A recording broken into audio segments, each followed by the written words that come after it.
Let's call this meeting to order. All rise for the Pledge of Allegiance. I pledge allegiance to the flag of the United States of America and to the republic for which it stands, one nation, under God, indivisible, with liberty and justice for all.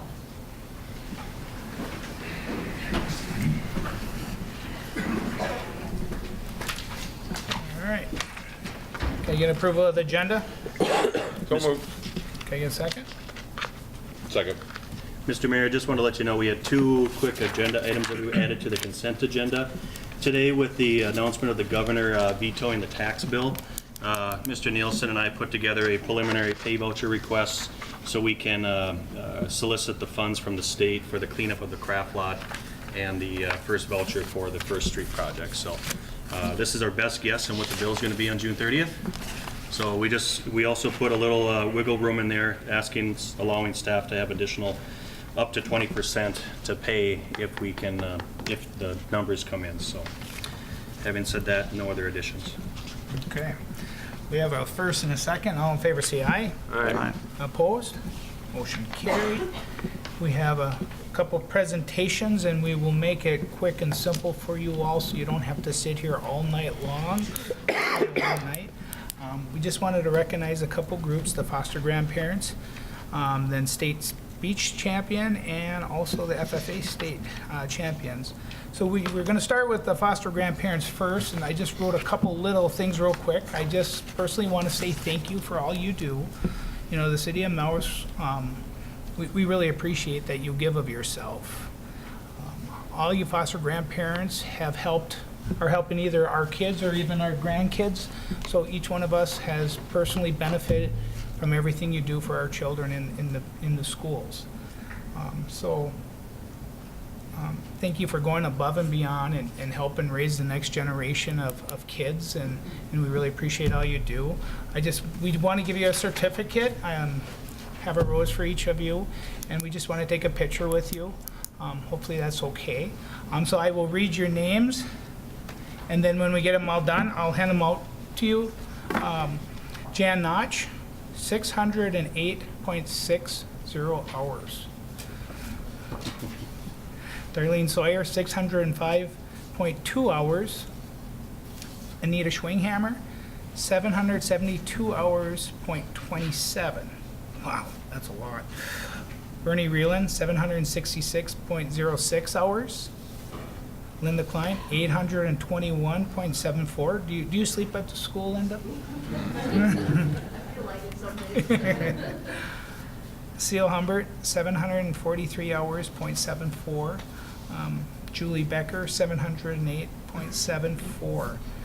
That's a lot of hours that you deal with children. I have 4 children at home, and that's a lot of hours even for me sometimes. You know, it is tough, you know, especially when you're dealing with the real young children in preschool, you know, kindergarten, first grade. It takes a lot. You know, I know there's some days my wife comes home and she's tired, you know, being a preschool helper, and yeah, so thank you for what you do, and I was just wondering if you could come up and we could just present you with certificates and take pictures with you.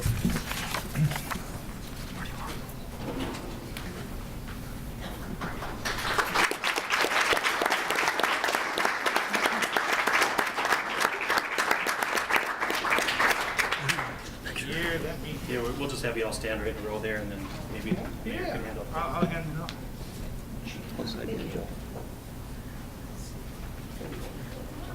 Linda? Seal's not here. Troublemaker Julie. That's because I work at Dana. Anita. Bernie? Yeah. Here you go. Okay. Yep. There you go. So yeah, we'll make sure she gets that, but yeah, I was just wondering if you guys grab the flowers and. Right here, yeah, I'm talking. It's something little, but we appreciate it very much what you do There love it. We there all are love a it. couple thorns in here, so please be careful. That would be me. There's a couple. That's a sight word, you know. Yeah. I learned it from Jana. That's why. Thank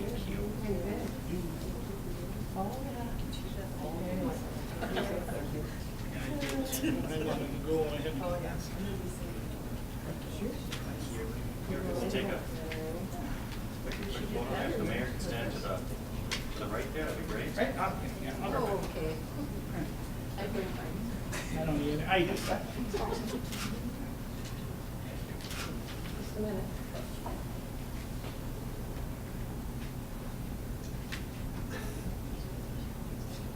you got the squishy.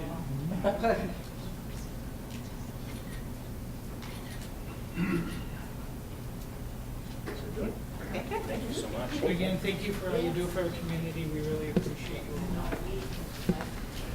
Teachers always say it.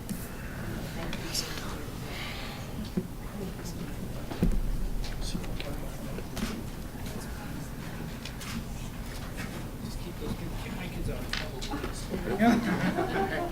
Have a good evening. And you can leave now, so you don't have to stay for the whole meeting.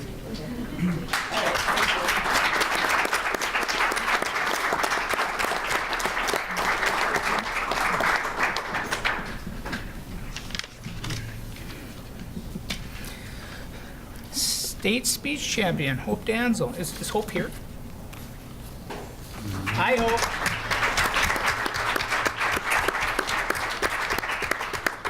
Humorous interpretation?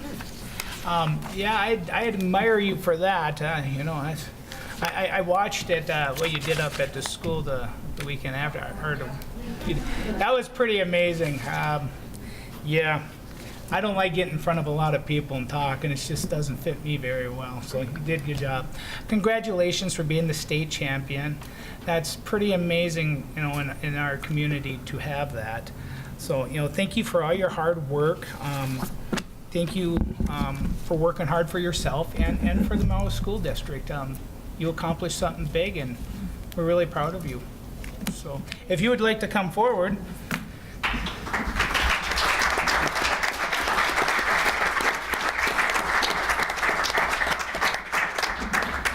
Give you this.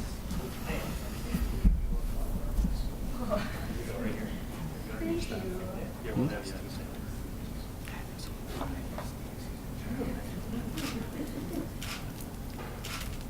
Perfect. Good.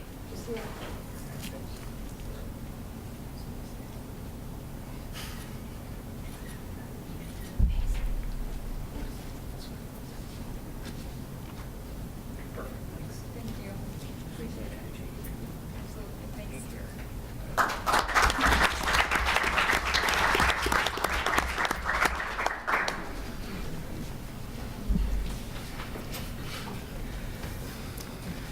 The FFA state champions. All right, let me get everything here. FFA 2018 FFA state champions in small animal CDE. Is your teacher or your coach here? You are. Hi. Could you give us a little bit about the FFA? So FFA is the largest student-run organization in the nation. We really focus on leadership development, leadership qualities, so responsibility, prioritization, and just developing their soft career skills while learning something new. So these guys learned a lot about small animal vet care and all of the work that goes into that, and we're able to compete at state, and we're going to go to nationals. Going to nationals in October, right? I thought that was crazy. You know, usually you have a state or nationals would be right after one another. One question I had is, you don't have to be on the farm to be an FFA, correct? Correct. So Brianna lives in town, and she's actually going to go to school to be a small animal vet. Both Paul and Spencer are from farms. Erica lives on the lake, and she just wanted to learn something new. I actually grew up in town as well, and really just got into agriculture and passion for that the farmers have for growing our food and learning where our food comes from. Now, have you guys won state before? No,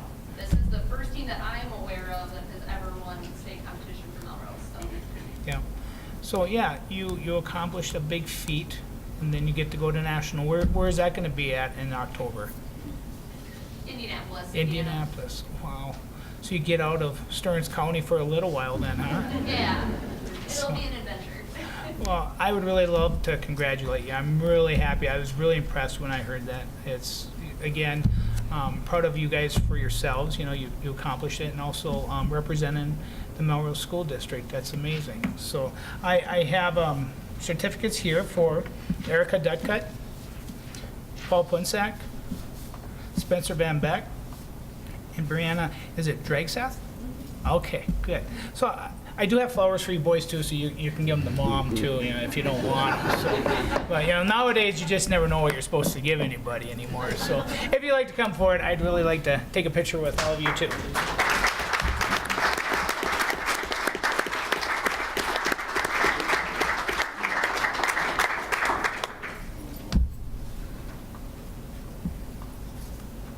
We're girlfriends, remember.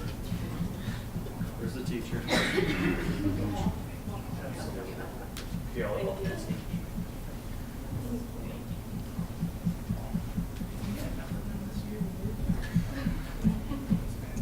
Yeah, we got a picture with you.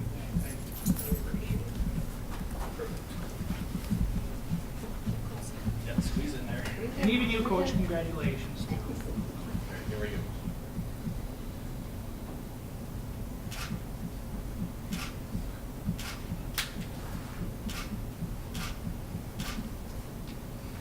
Almost done. Just do a regular camera anymore.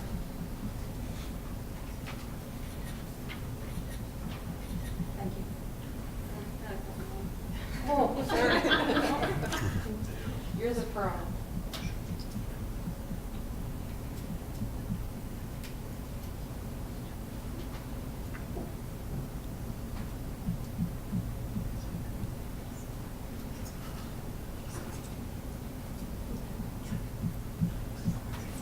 Again, Chris, congratulations. Thank you. Thank you so much.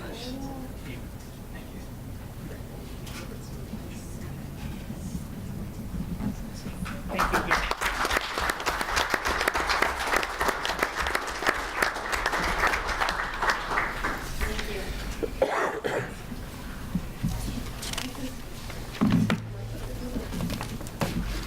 Okay. All right. Are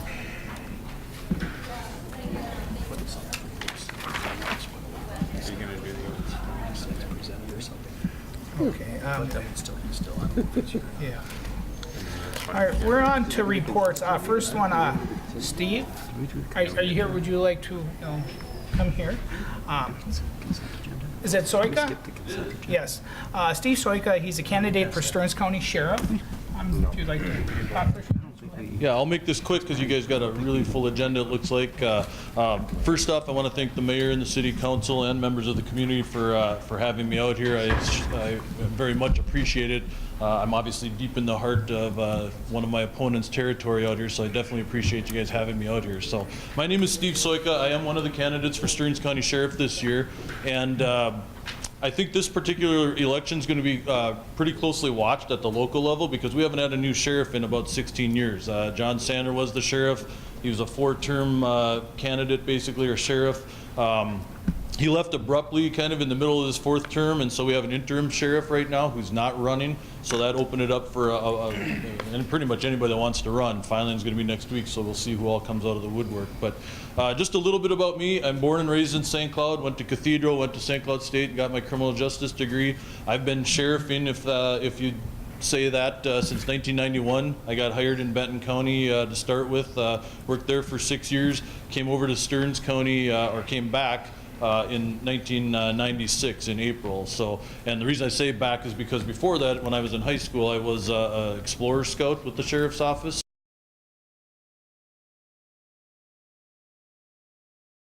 riding along with the deputies, actually riding around with Sandy when he was just a wee little deputy and not a sheriff back then.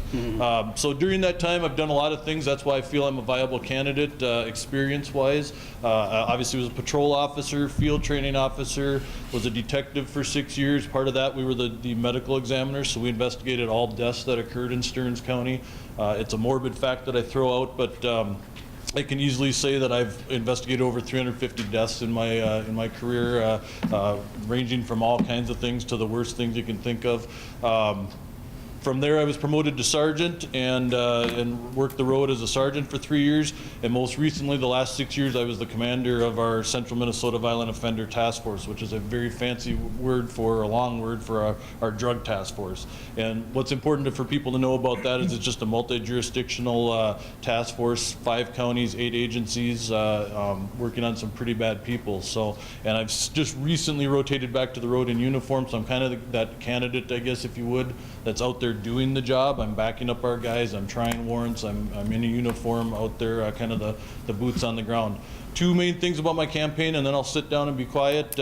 One of the big things with the sheriff's office that I want to bring back to the sheriff's office, or bring to the sheriff's office, is just more connection with the communities in general. I'm getting a lot of feedback from other city councils, mayors, people that I've been out talking to, that they just don't see the sheriff's office enough, especially members of the administration or the sheriff himself. I've had some people even tell me they only see the sheriff once every 4 years. He wants to lead their parade in town, and then they don't see him again for 4 years. I don't want to be that guy, basically. But I want to open up our sheriff's office to a lot more working with, like, Melrose, with the police department, doing joint type things with them, smaller towns, encouraging our guys and girls in our squad cars to get out of the cars and talk to the business owners, talk to the community, and not just be looked at as people that just kind of put handcuffs on people. On the flip side of that, or part to kind of go with that, I just kind of mentioned that I don't want to be a sheriff that just is in the office all the time. I want to be the sheriff that gets out of the office and works with our guys, but also does a lot of community stuff, and including just showing up here randomly at a city council meeting just to, so if you guys wanted something, you know where I am and you can talk to me. I've been here 22 years in Stearns County. We've never had a sheriff, or we've never had like a community hall type meetings, city hall type meetings, where you just tell the community for about an hour what the sheriff's office is all about, where we're at, what the crime trends are, et cetera, et cetera. So those are 2 of the main components. I would encourage everybody to look at my website, Facebook, those type of things. As it starts ramping up here for the election this summer, I'll be posting more stuff, elaborating more on some of the projects that I want to do, some of the stuff that I want to bring to the sheriff's office. And I will stick around till the end, even though it might be a long night, if anybody does want to talk more afterwards or meet me or whatever, so, or answer questions. I can answer questions for you. So that's all. I just wanted to say thanks. Thank you.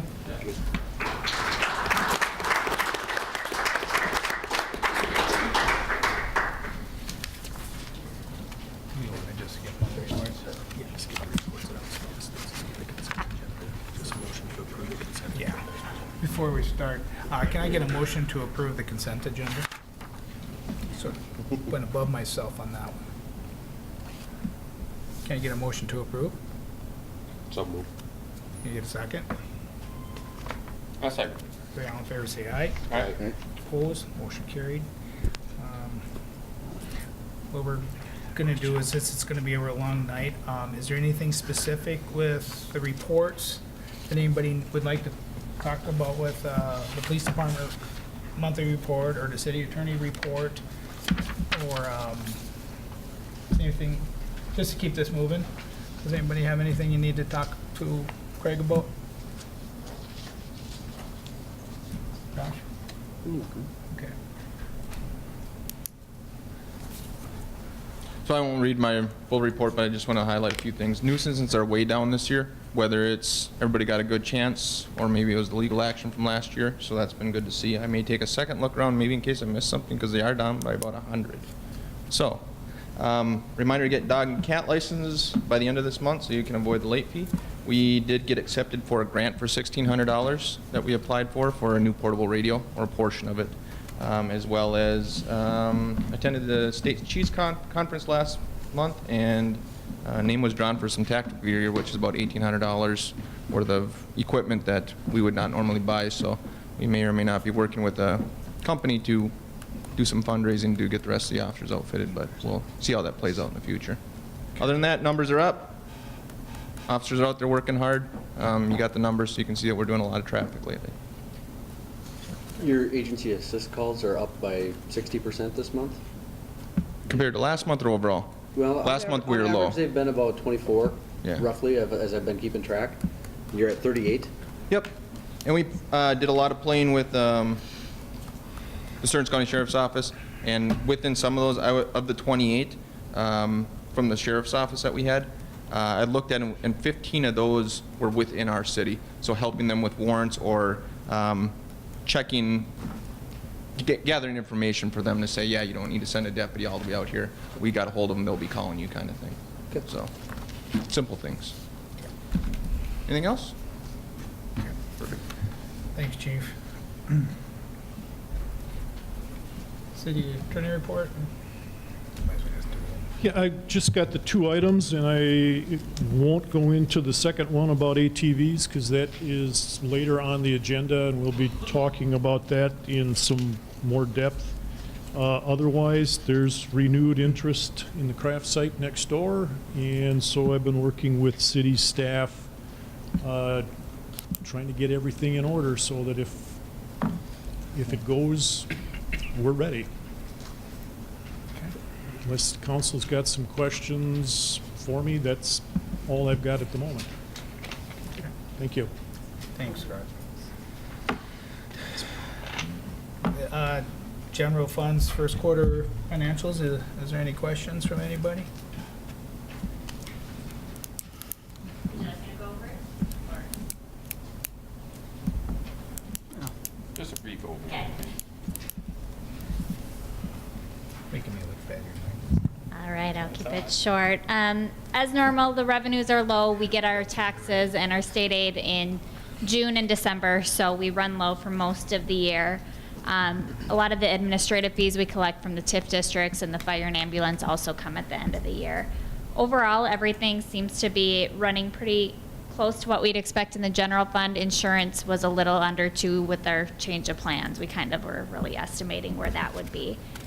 As far as our capital project funds, we purchased a loader in the first quarter. A lot of engineering work was done, and the bulk of the actual construction will be done in second and third quarters. As far as the fire department, there was some painting for fire and ambulance at the fire hall, so maintenance costs were a little higher, but overall everything is right where we'd expect it to be. All right. All good? Okay. Before we start the public hearings on everything, there is an open forum, but the open forum tonight is just anything else besides anything to deal with the Casey's. Does anybody have anything they wanted to bring forth to the city about anything besides our public hearings?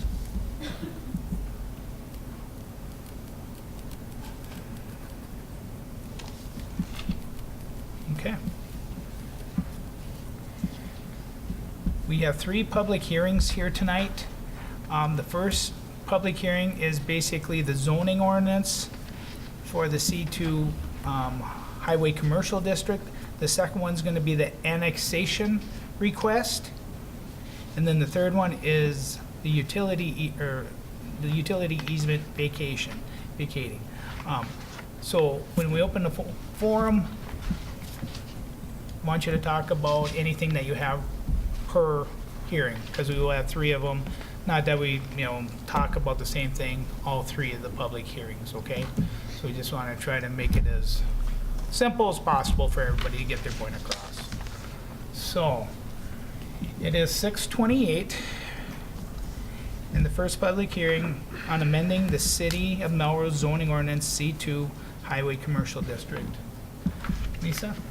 Thank you. The first public hearing is a city-initiated zoning ordinance amendment.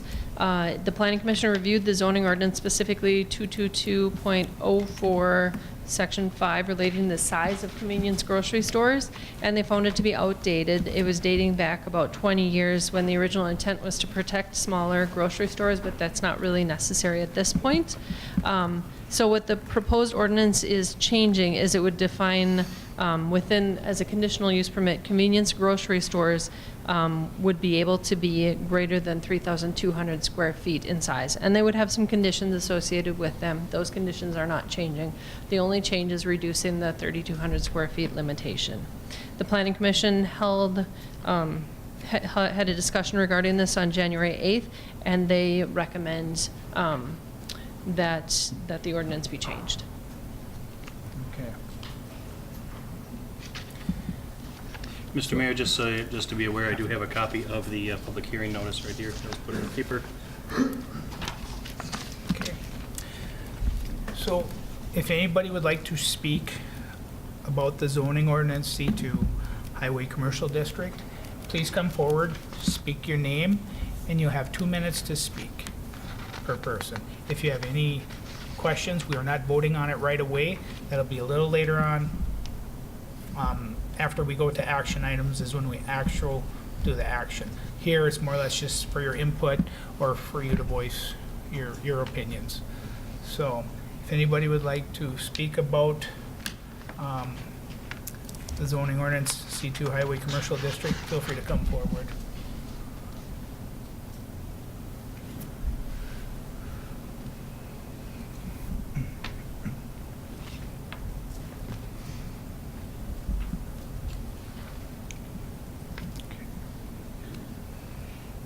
All right. Then it is 6:31. We will close this public hearing, and we will act on it in a little bit. Okay. It is 6:31. The second part of the second public hearing is on annexation requests of Ritter, Heinz, Z, and Meyer for the Casey's. A petition to annex has been received by submitted by the property owners of a 4.2 acre parcel immediately south of the existing Casey's, and it would, the property is abutting municipal utilities. Grove Township was notified of the intent to annex and has approved the reimbursement plan, which includes payment for what would be due and payable for the next 8 years and 2 lump sum payments over the next 2 years. The future land use plan designates the property as general commercial. Upon annexation, the property would be rezoned to FDD, Future Development District. The staff report and review of facts are included in your planning report. The applicants, have submitted an application to rezone the property from FDD to C2, which is a separate application before you later tonight, as the Planning Commission already held the public hearing regarding that. Tonight's public hearing was published in the Melrose Beacon on April 11th. Notices were posted and mailed to the required affected property owners on April 5th in accordance with state mandated 30-day notice requirements. Okay. All right. We will open up the public hearing for this. I do have a question. Is there anybody from the township here? Okay. Okay, and then I do have another question. Vern, I suppose you're sort of represent, are you looking at annexing this in contingent on this going through with Casey's? Kind of probably either way, because eventually they're going to need to do this anyway to get it annexed if they ever want to develop it. So I would say they probably should be annexed anyway. Okay. All right. I am opening it up to anybody who would like to speak, council included. If anybody would like to come up, you're more than welcome.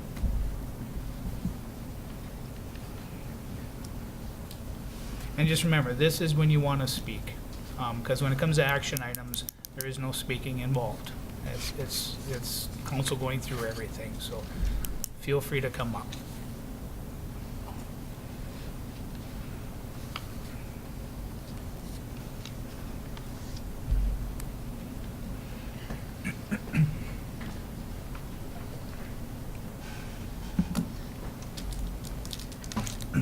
I'm Craig Heinze. I live in the Meadowlark Lanes. I'm one of these dirty, nasty truckers that was referred to at an earlier meeting. And the problem we have out there as an over-the-road trucker, we do not have enough places to park. We're parking on off-ramps, on-ramps. It's dangerous, and there's no facilities. You go out east, if you're not parked by 4, you're out of luck. I go out east, I go out west. West is fine until you get to Seattle, and getting a parking spot in Seattle, you ain't gonna find one. 3 o'clock in the afternoon, you're out of luck. There's not enough trucks out there. The e-log, electronic logs that we have to run now, are restricting us more. If you guys want this town to grow, you're gonna have to look at a truck stop.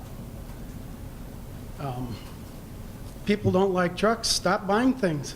You won't need us anymore. It's hard out there. A lot of places don't have showers. Trying to find something decent to eat. Everybody's going to the greasy fast food. It's a bugger. I understand your concerns as far as prostitution. I have yet, in 14 years, had a knock on my door. I talked to another guy that lives in this town, has been doing it for 43 years. He said he's had it 10 times, and that was mostly on the east and mostly in California and the East Coast. And the last 5 years, nothing. I spent a lot of nights in Chicago, Seattle, out east in Virginia, not too far from Washington, North Carolina, Georgia, Texas. I've been all over. We need more truck stops. We're not that bad.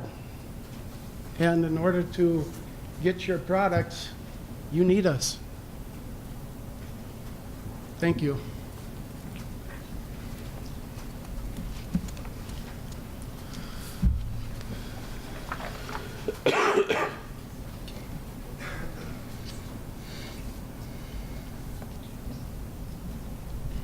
Are the guys from Casey's here tonight? Yep, you're sitting right next to them. Okay. Watch your step there. Because I have some questions for them mostly.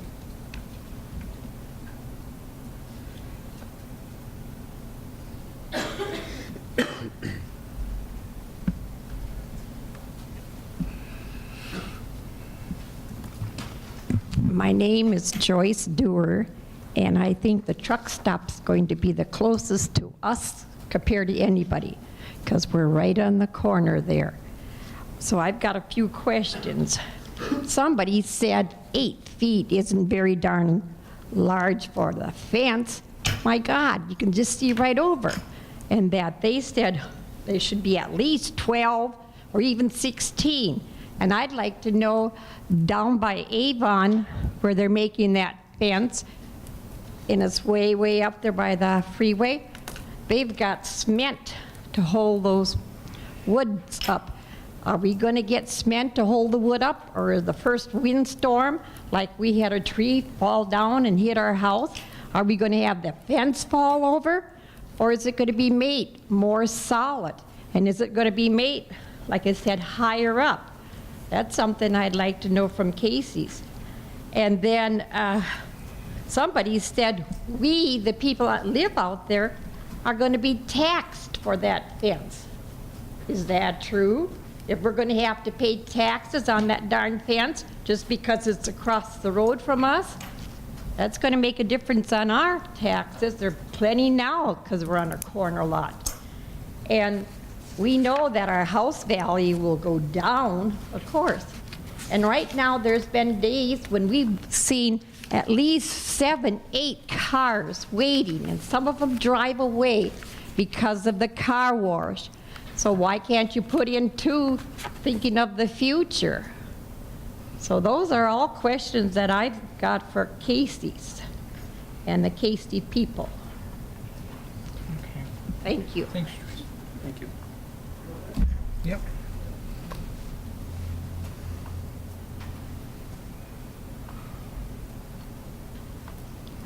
Good evening, everybody. My name is Jim Scalota. I'm with Casey's, obviously, in Iowa, and I'm here to answer the questions. So the fence is going to be 8 feet high, so far as I know. It's also on top of a 2-foot berm, so it's actually 10 feet, to my knowledge.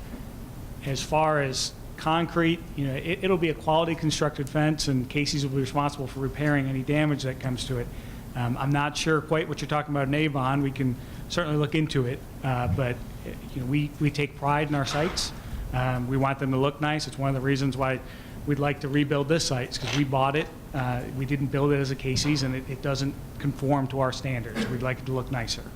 I don't know where the comment came from as far as taxes, but so far as I know, that fence is on the Casey's lot, and it'll be part of the Casey's taxes if it's part of anybody's. Obviously, the city officials can speak if that's any difference there. And then, have I missed any of your questions? Do you have any others? What about 2 car washes? 2 car washes. I don't know that we have room to put 2 car washes. I hate to see people drive away from a car wash. We do. Yeah, and that's, We live right there, we're on the 2nd level, we watch them, there's been 7, 8 all at once because we go, Yeah. because it's a long wait.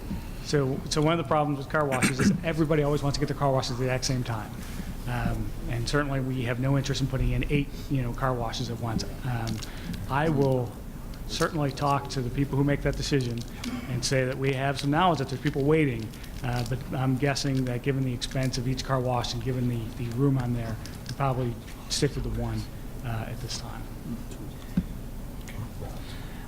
certainly Just come to back if inform there's you, Avon is putting in the freeway, barrier fences, the big tall, what are those, 18, 20 feet barrier fences, so it's The state. the state is paying for those. Yeah, it's a 90% match. The state pays 90%, the city of Avon pays 10%, and they had it broken up by the property owners that would be assessed for that in that situation.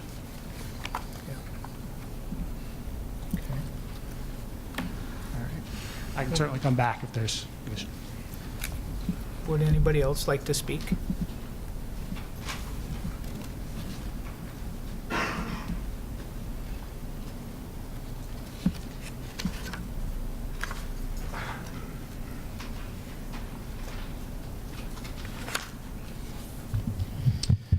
Good evening. My name is Todd Ostendorf. I live on 111 Parr Drive Southwest, and our property is adjacent to the land that we're looking at annexing, and Casey's has offered to acquire for their business expansion. In the essence of time, I only have one thing to add in addition to the letter that was sent previously expressing the concerns of the neighborhood residents. And basically what I want to share is that we're not opposed to this particular piece of land being developed at some point commercial, as long as it's a suitable investment. And I've researched a fair amount. I can relate to Craig. There's the industry has a gross shortage of places for trucks to park, et cetera. On a national level, that's true. Here in this area, I guess another 5 minutes down the road and you have a major truck stop, and I'm pretty sure you can find parking there. So whatever we do here in Melrose isn't going to solve a problem on the East Coast or West Coast or anywhere else. So I just say it has to be suitable. I think what Casey's is looking at doing is it's a business operation that's going to run 24/7, 365.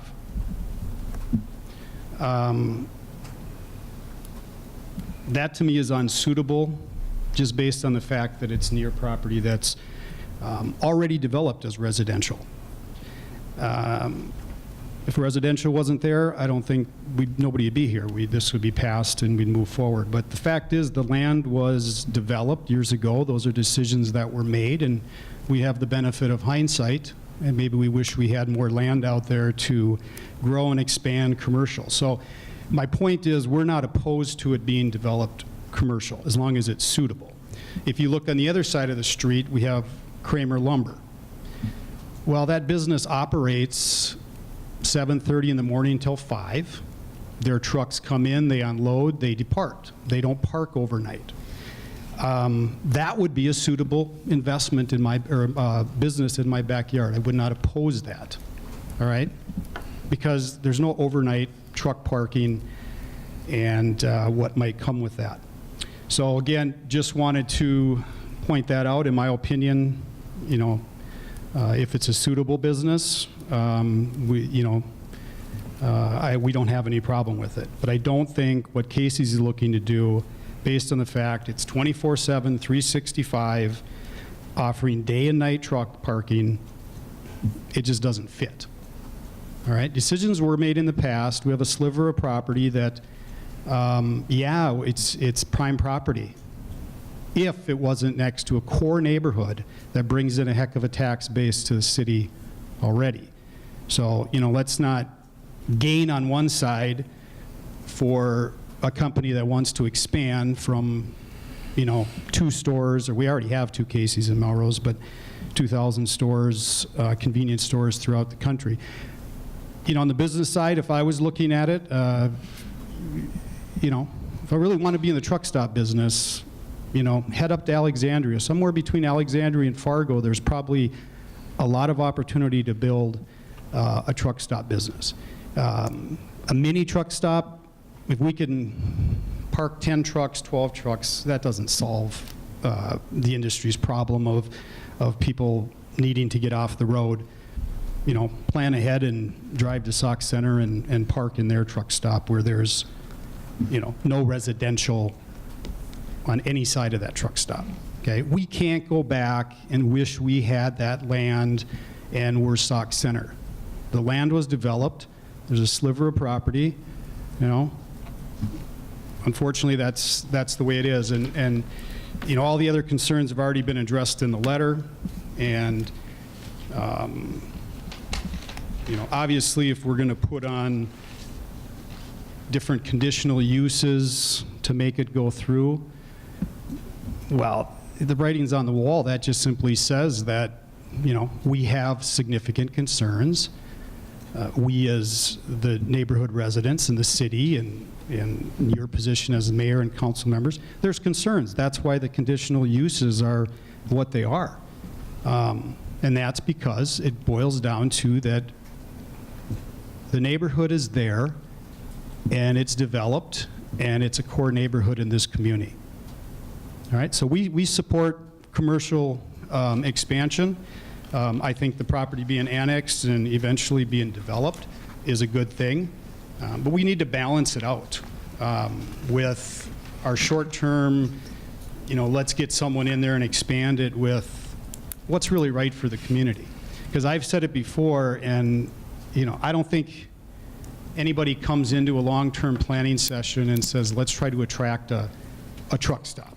And I don't like to even, I mean, sometimes it's not a truck stop. It's a mini truck stop, but it's a truck stop nonetheless.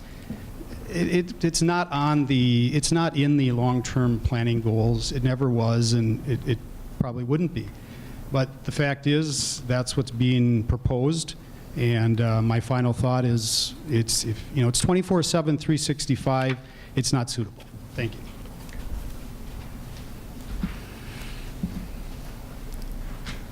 All right. Is there anybody else that would like to speak? And again, please, 2 minutes.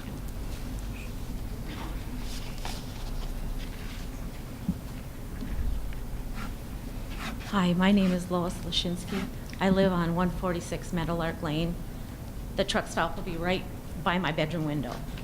And I just wanted to bring up that Janelle Kendall at the meeting in February said that Sauk Center's crime and drug are almost doubled compared to Melrose due to the truck stop. And I talked to a realtor, and our property value will go down about $20,000. Who's going to compensate our loss when we go to sell our home due to the truck stop being there? And 10 spots for truckers to park is not going to be enough if everybody's looking for a place to park. Have you ever thought about going to the Nummudic Ballroom, where the Nummudic Ballroom is, and putting a Casey's there? That would be like St. Michael, the truck stop out and the town in. It would be an ideal spot. There's no homes there. You wouldn't be interfering with people's lives and pollution.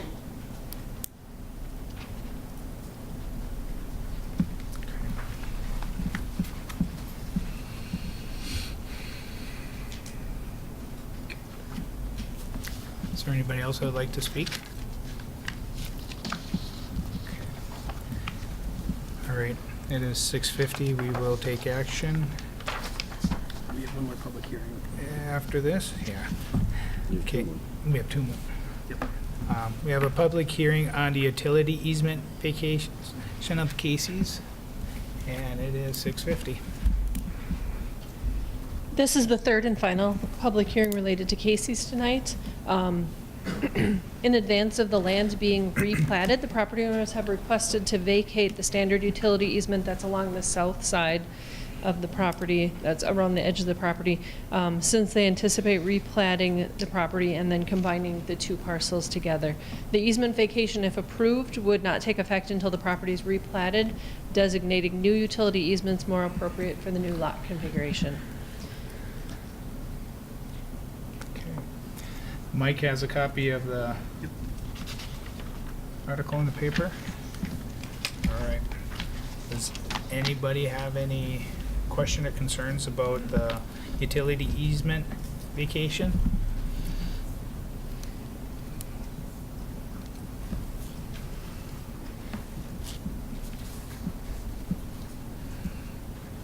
Okay. It is 6:51. We will close this one. And now for our fourth proposed property tax abatement for Jim and Elizabeth Elias. Tracy, you going to speak on that? Sure. All right. 6:51.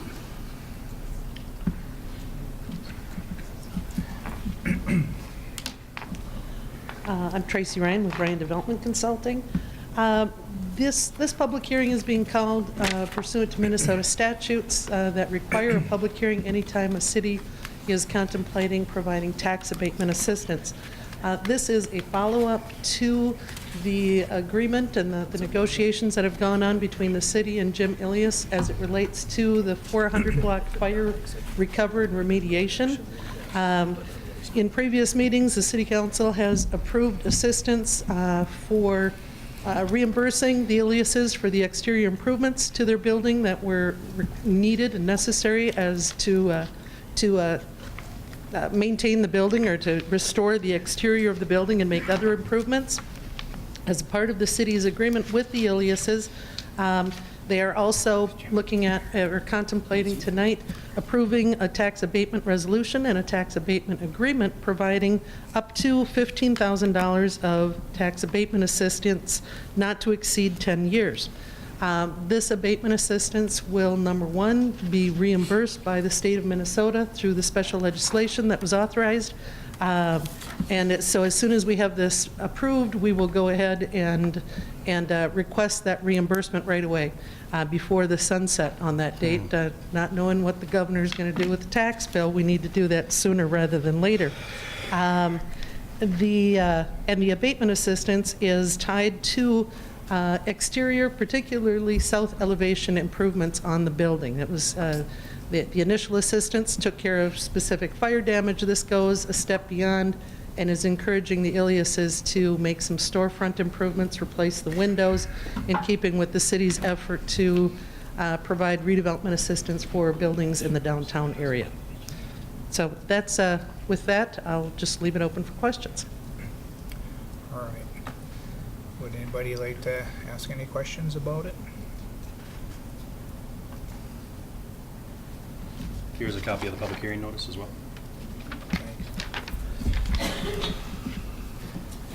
All right, again, we will be taking action on all this stuff here in just a few seconds. All right, we are on the action items.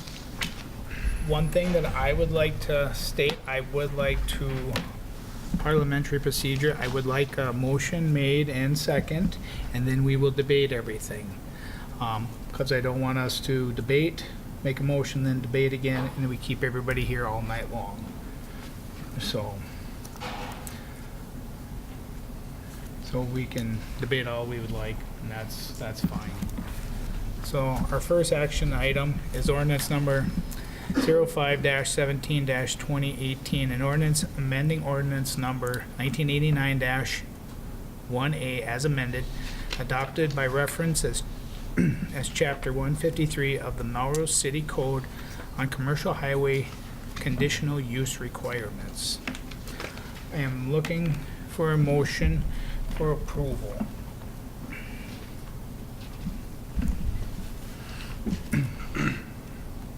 I'll make that motion.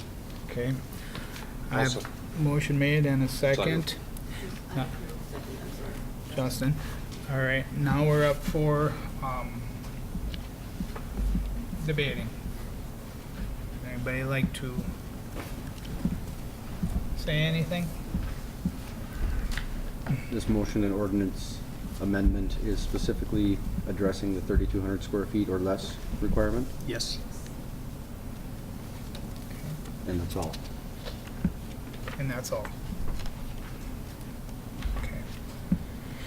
Anything want to be said? Okay.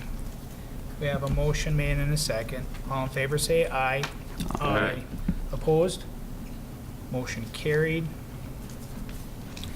Now B is ordinance number 5-17-2018-1, ordinance title and summary. Mr. Mayor, all this is just it's the exact same ordinance, it's just a shorter form that we publish in the newspaper. This requires a 4/5 majority vote to do this, otherwise we publish the entire, or the long form of the ordinance in the newspaper. So this is a procedural thing that we've done in the past to condense the newspaper cost, sorry. Okay. Okay. Can I get a motion for? So moved. Can I get a second? Second. All in favor say aye. Aye. Opposed? Motion carried. Now ordinance number 5-17-2018-2, an ordinance approving the petition of Laverne and Jean Ritter, Kathleen Heinze, and Sarah and Darlene Meyer, the annexation and the unplatted land not exceeding 120 acres to the city of Melrose under state statute section 414.033, subtitle 2/3. Can I get a motion to approve?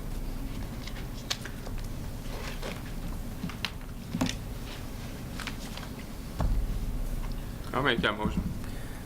Can I get a second? Second. Okay, discussion. Is this, will this be considered regardless if the land gets developed with Casey's or not? The way the language is written right now, it is regardless. So based upon the comment that we had from Laverne tonight, unless you would ask for some type of amendment or the council would want to amend that, it would go through, as soon as the vote's done, it gets sent to the state.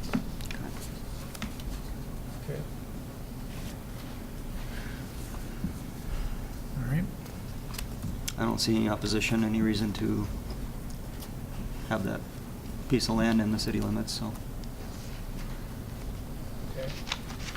And Vern said you were okay with that? You were okay with it either way being annexed in, correct? Okay. All right. We have a first and second. Is there any other discussion? Okay. All in favor say aye. Aye. Opposed? Motion carried.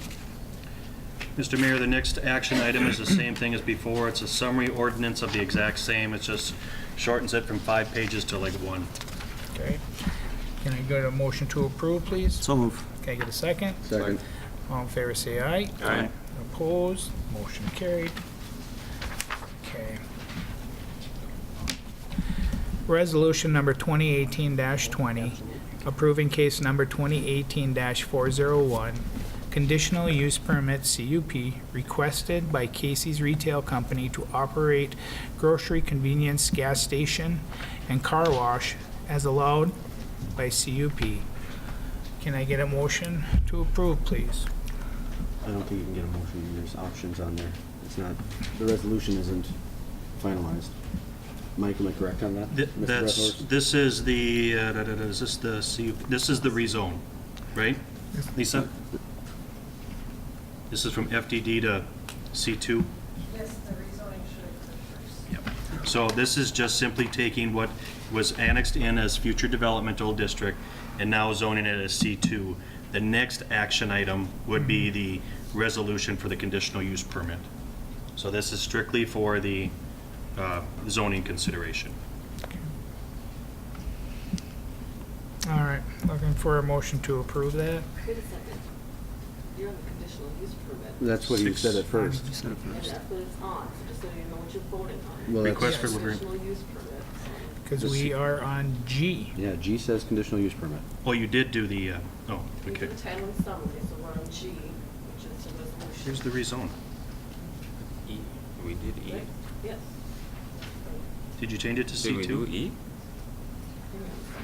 C2 was in E. Oh, no, we didn't do E, so then. Yeah, that's what we're on. We're on E now. We're on E. Which is an ordinance, not a resolution. Yeah, we're doing we're E, which is E, which is future development to C2. That's what we're doing right now. And that's what the mayor just read. Yep. Yeah, I scrap. No, you, All right. it's right. Can I have a motion to approve? So move. I'll second. Okay. There's a first and second. Questions or concerns? A motion to approve. We got a first and second. All in favor say aye. Aye. Opposed? Motion carried. Okay, so now we're on, F, which is the same thing. It's just a summary of the longer ordinance to make it a short one. okay. Motion to approve. So move. Can I get a second? Second. Okay. Any questions? All in favor say aye. Aye. Opposed? Motion carried. Okay. Mr. Mayor, what I would recommend for this particular one is I'll ask Lisa to stand up and give a quick little summary that we talked about. And then from there, and have exactly what you've done before, and then questions back and forth to the property owners.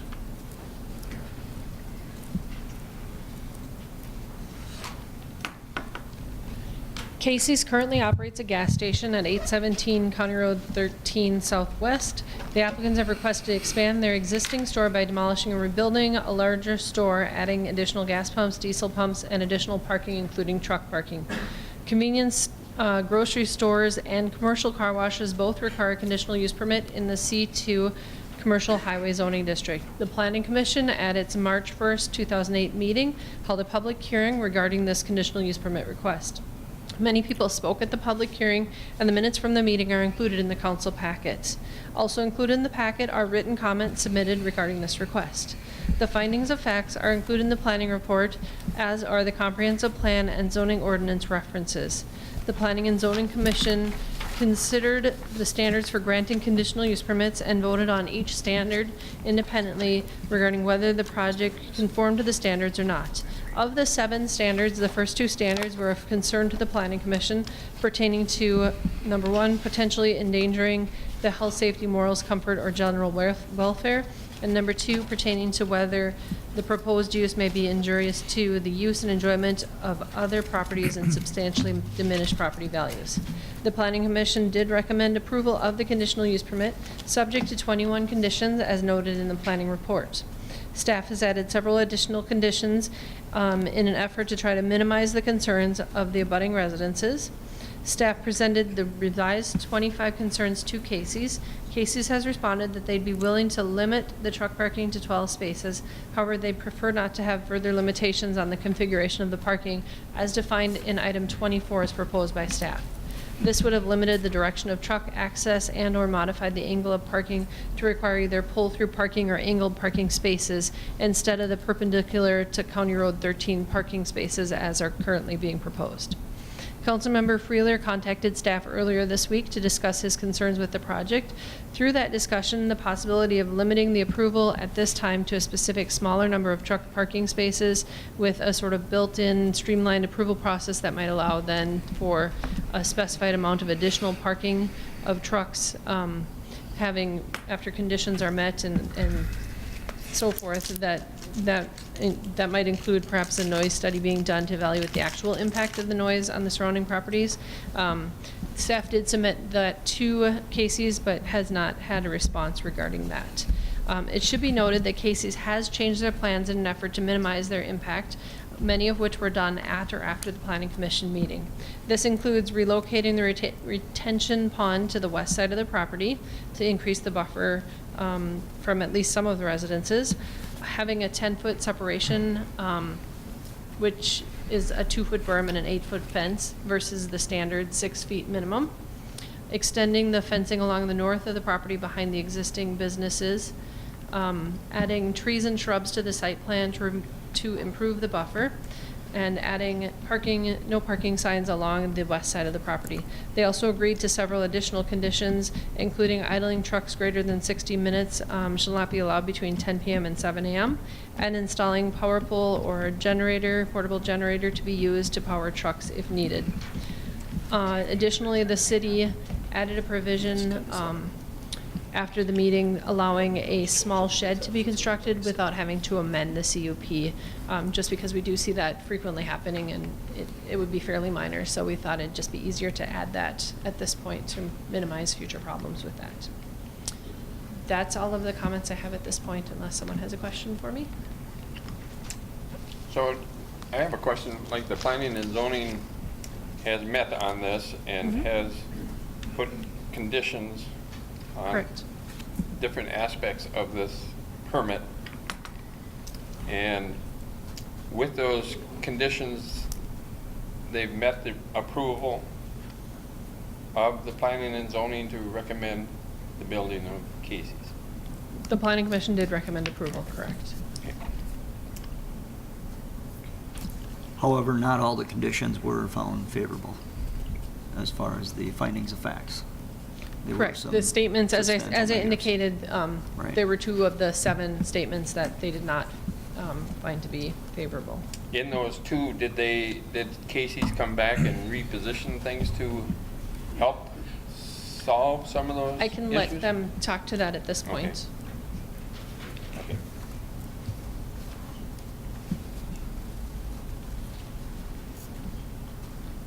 So I'm sorry, I have it in here somewhere, but I don't have directly in front of me which of the 2 conditions. I know noise was one, so, thanks.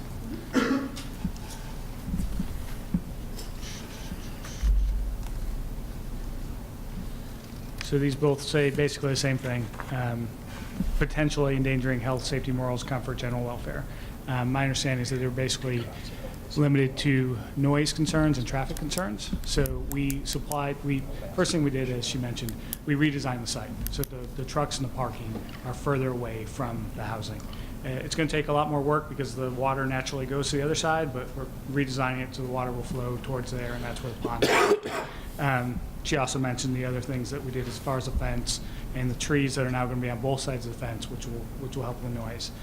We supplied a noise study. We had someone come out and check the noise, and based on his expertise in the study, he found that based on the number of trucks expected with the traffic study that we also supplied, the noise would not be an issue based on current ordinances. We also agreed to limit the idling on the truck. So all of that was done basically in response to the public comments and the 2 comments from planning Those commission. 2, okay.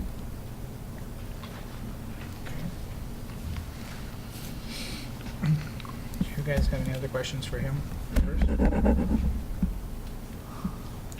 Okay. Again, we should make a motion to approve, and then we can debate everything. So- On that note, motion to approve the condition use permit as it stands. I mean, we need to discuss. We have to give an option on the parking. There's 2 things Right. in the resolution, the way it's currently written, is we left blank the number of minimum parking stalls, or maximum parking stalls. We did ask Casey's to provide comment back on that in the correspondence, and maybe you would like to address that.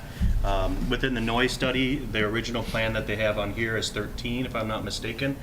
They have proposed to drop that down to 12 based upon that noise study, and that's what I have from that, so. That's correct. Okay. And in regards to the other 3 additional items were the trafficability comments. So there's option A, B, and C within the trafficability. And so that's where the council would have to either set the number of parking stalls. Casey's is asking for. So we'd ask to go with our original site plan.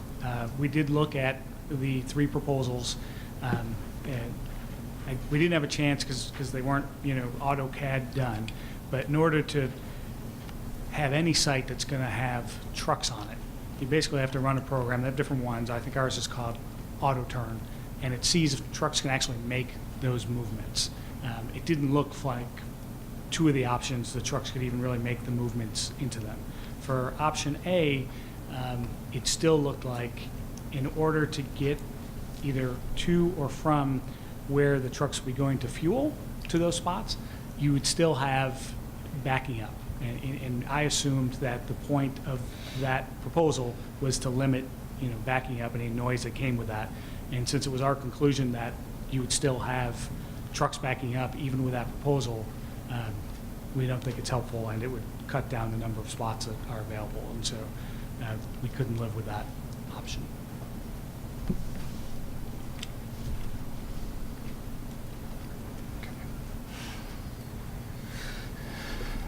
Okay.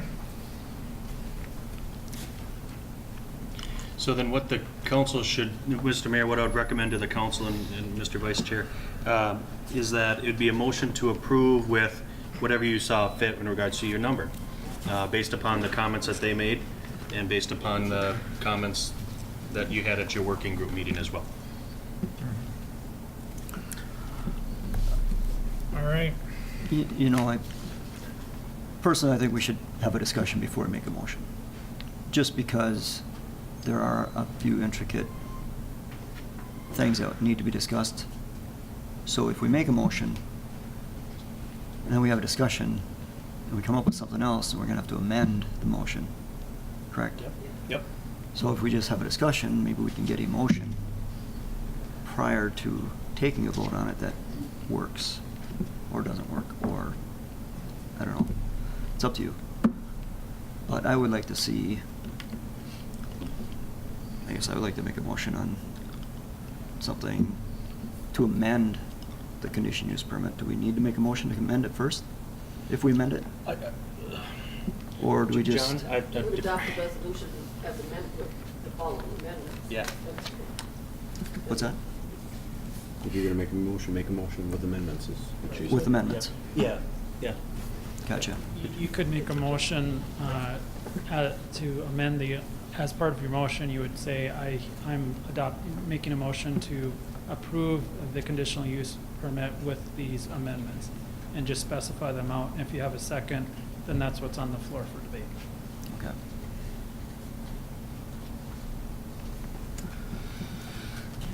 All right. Discussion. Well, with all the concerns that we have heard, and also that were included in the findings of facts with the planning and zoning, and we've had multiple letters with very, significant concerns with traffic noise, especially at night. you know, 24-hour traffic tends to bring in, you know, whatever. But my perspective, I don't know that any overnight truck parking, official truck parking, really is a good idea in this area, right next to the residential neighborhood. If this was east of Leadstone, I don't know that we would be here discussing this at length anymore, because obviously that area would probably be a little more conducive to a 24-hour truck operation, coming and going and stuff, and idling trucks and stuff like that.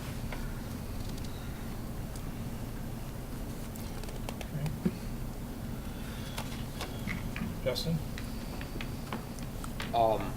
This would be a question more for Casey's on the 60-minute idle time. How is that going to get handled? I mean, So we're open for comments. Yeah, I'm not sure either. I mean, at a minimum, we would put in signs prohibiting. You know, we can have staff, you know, check. You know, local law enforcement, you know, I'm sure will be checking. We've discussed whether or not we would put out, you know, plug-in generators.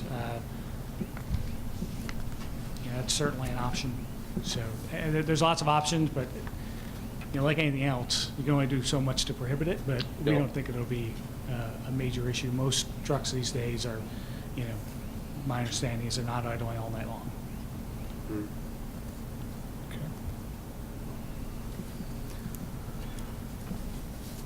Justin? I'm sorry. Oh, gosh, sorry.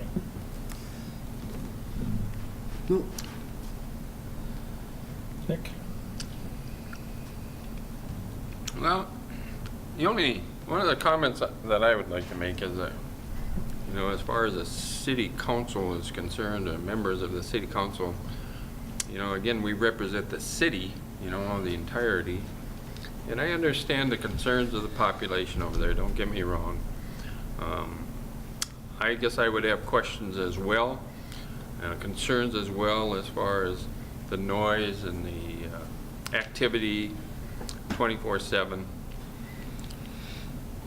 As a city, though, you know, we have to look at some of the benefits of a business coming into town, not asking for abatements, not asking for low-interest loans, willing to construct a new business in town, maybe not new as far as what it does, but as far as a building, creating jobs,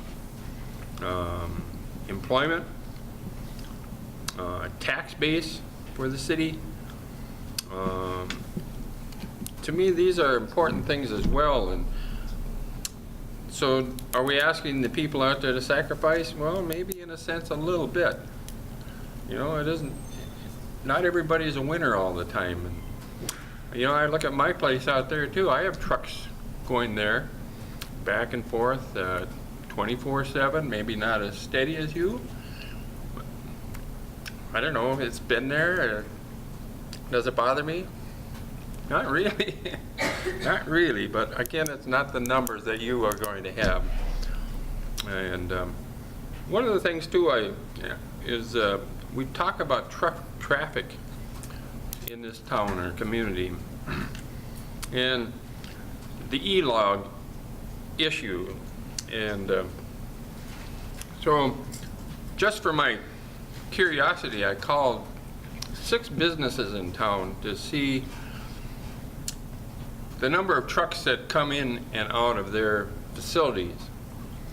And it's kind of amazing. I'm just going to throw out some numbers, you know. And again, these are bigger businesses that require a lot of transportation as far as getting goods in and out of their facilities.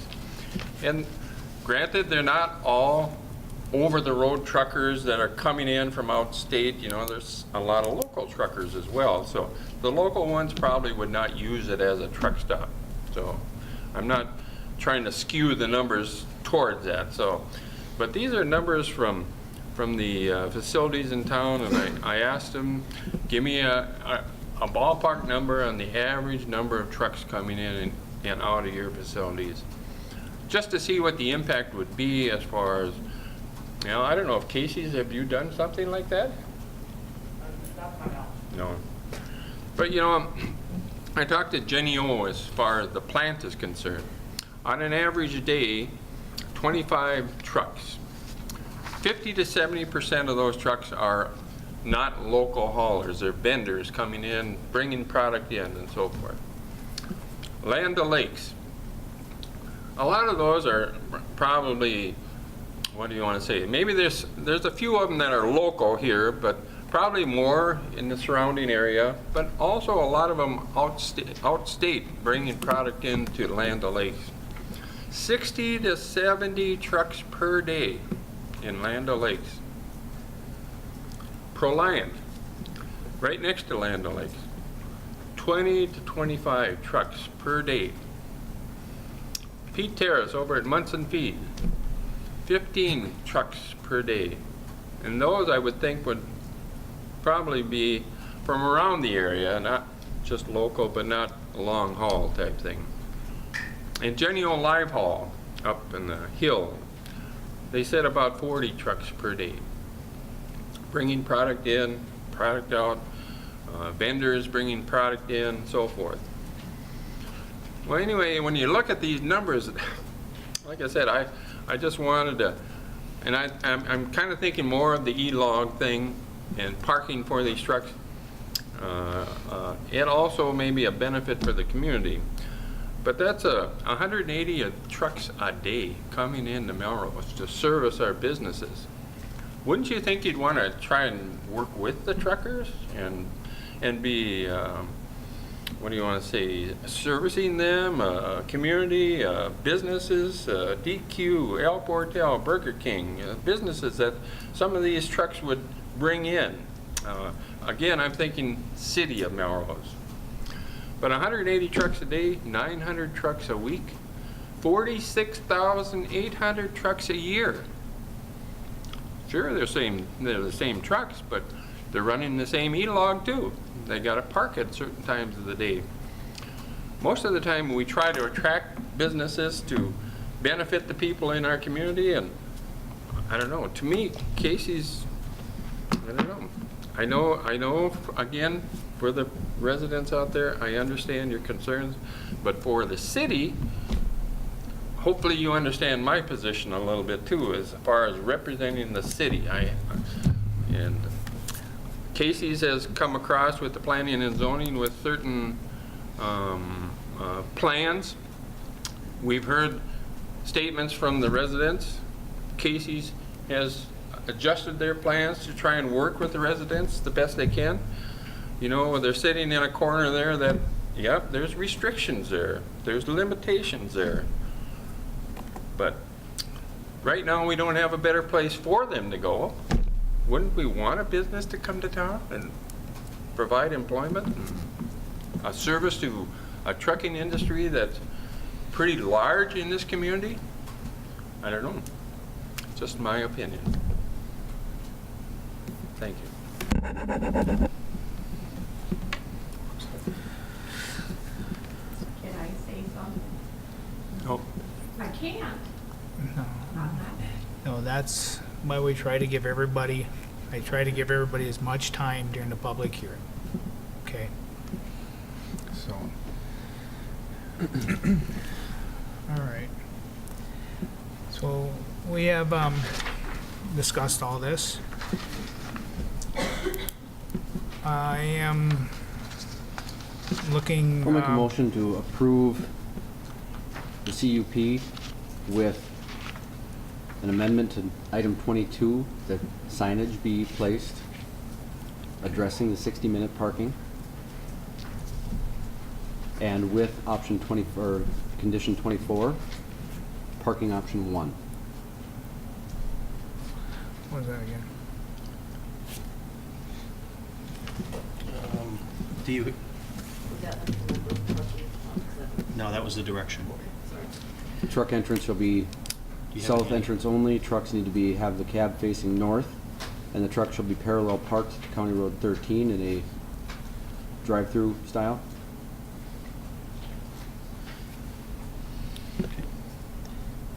And then, number of parking stalls, that was left blank. I'm sorry, when you did your study, or you did your just a real quick one, I know you said you didn't have it on CAD or anything, but did you said you laid out that parallel scenario in number 1. How many stalls were you able to get in there? So, I wasn't able to do an auto turn on it. I don't know that it'll work. And looking, eyeballing it, I don't know how traffic is going to be able to move in there if there's more than 8 spots there, which won't work for cases. I doubt that it will.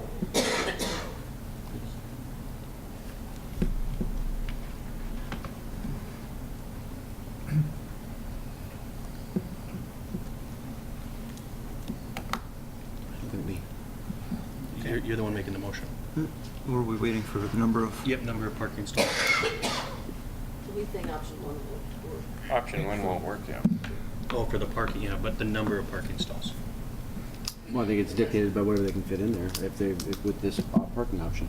Up to a maximum of whatever. Okay. How many can fit in there? I don't know, Josh, you're making the motion, so however many you want, However if you want to put a limit on What it. they're doing with that parking style. Okay. You should have a limit of somewhere. The noise study called out 12. In regards to the trafficability study, they don't have those numbers to show what that would look like for how many stalls that would be with the option A, B, or C. Reading through the noise study, just a real quick thing, it almost appeared as though it referenced the noise heard from, say, home 1 from slot 12, or home 6 from slot 1, or something to that effect. So I don't know that it was total additive, because noise is additive. So in my mind, putting some type of limit on that, lower than what their request would be wise. So, opinion? 8. One of the intents in putting the parking where it is was to get it as far away from the housing as we could. If we're squeezing in spots the other way, more than likely, we're going to have truck parking closer to the housing rather than further away. Right, and there's no way to have the parking on option A and not have trucks idling closer to the residence. So I just wanted to point that out. Well, if they have altered the site plan based on what we do with this parking option, what is the next step after that?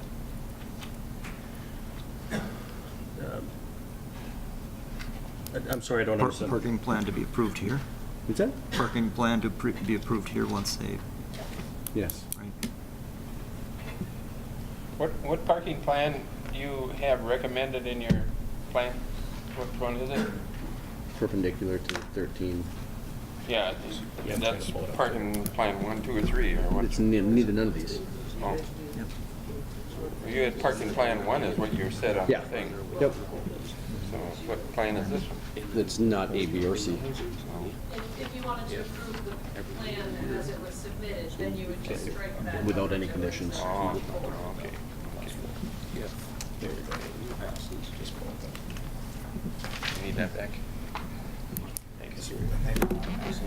No. Is that what it is?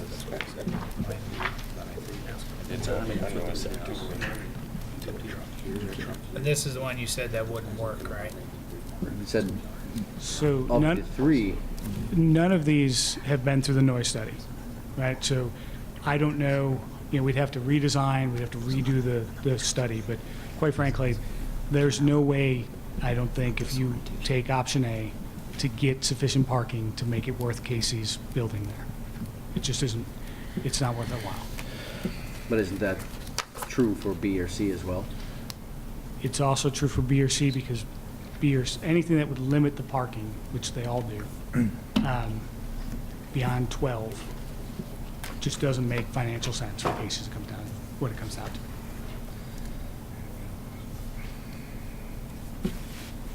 So when I contacted him, I just felt it was fair to everybody. Instead of the 12, to go down to the 8, because of see what this fence is going to do, see what noise study does, and within a year, you know, maybe we grant the other 4 spaces available because once you put 12, you can't take them away. Right. So we can always add, but we can't take away unless, and so that's why I guess I asked that we look at that. Well, at that point, all you're talking about is striping. Well, so what I'm hearing is the studies that are available, the expert opinions, is that 12 won't cause the noise issues. Based on concern from the neighbors, there's speculation that 8 would be better. We don't know that, but that is the thinking. You know, I think what, you know, your attorney would have to advise, but I think what we're confined to do is what we have evidence of. And I can only tell you that, you know, there's a substantial investment, particularly given that we have to redesign the site to put the pond where it is. It's really increased the investment. We spent a lot of money to date, and limiting it to 8 spots, just, it doesn't make financial sense. You know, Casey's wouldn't be interested in spending the money to do that. That's all I can answer on it.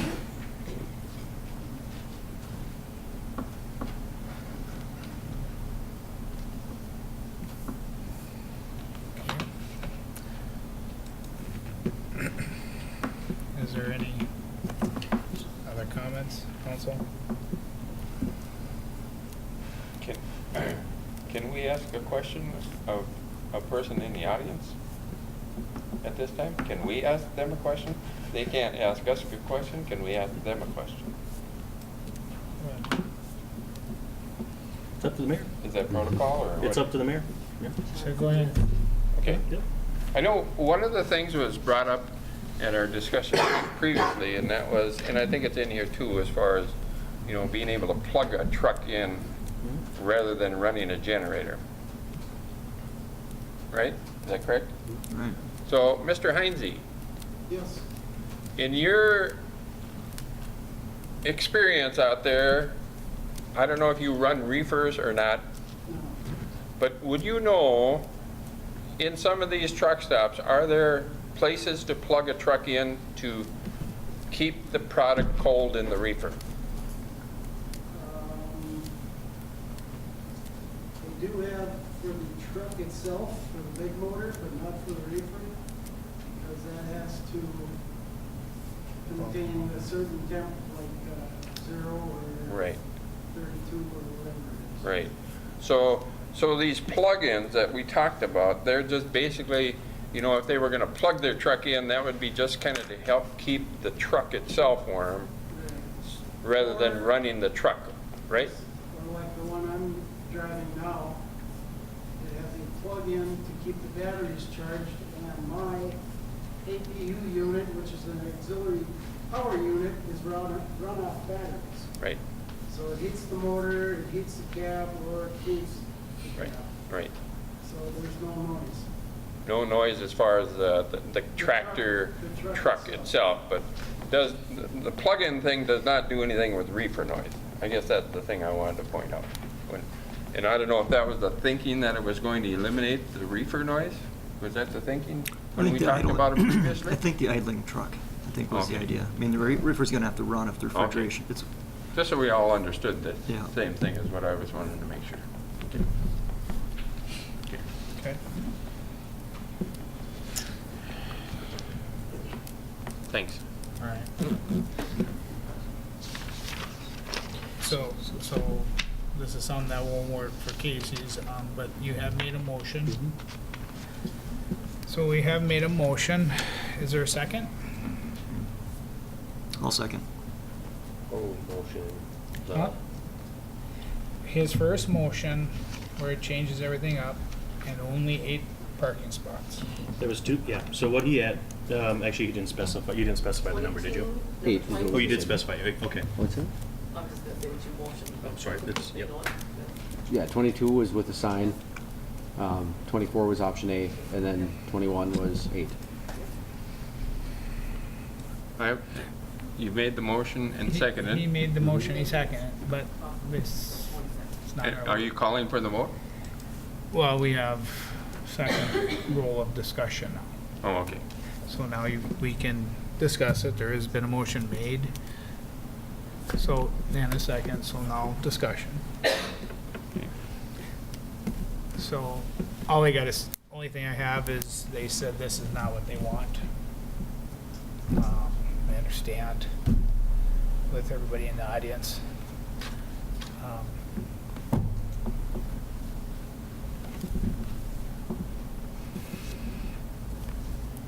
I don't know what to say. I expressed how I did try to call a couple people last night, Mike, Kevin. Sorry I didn't get back to most people.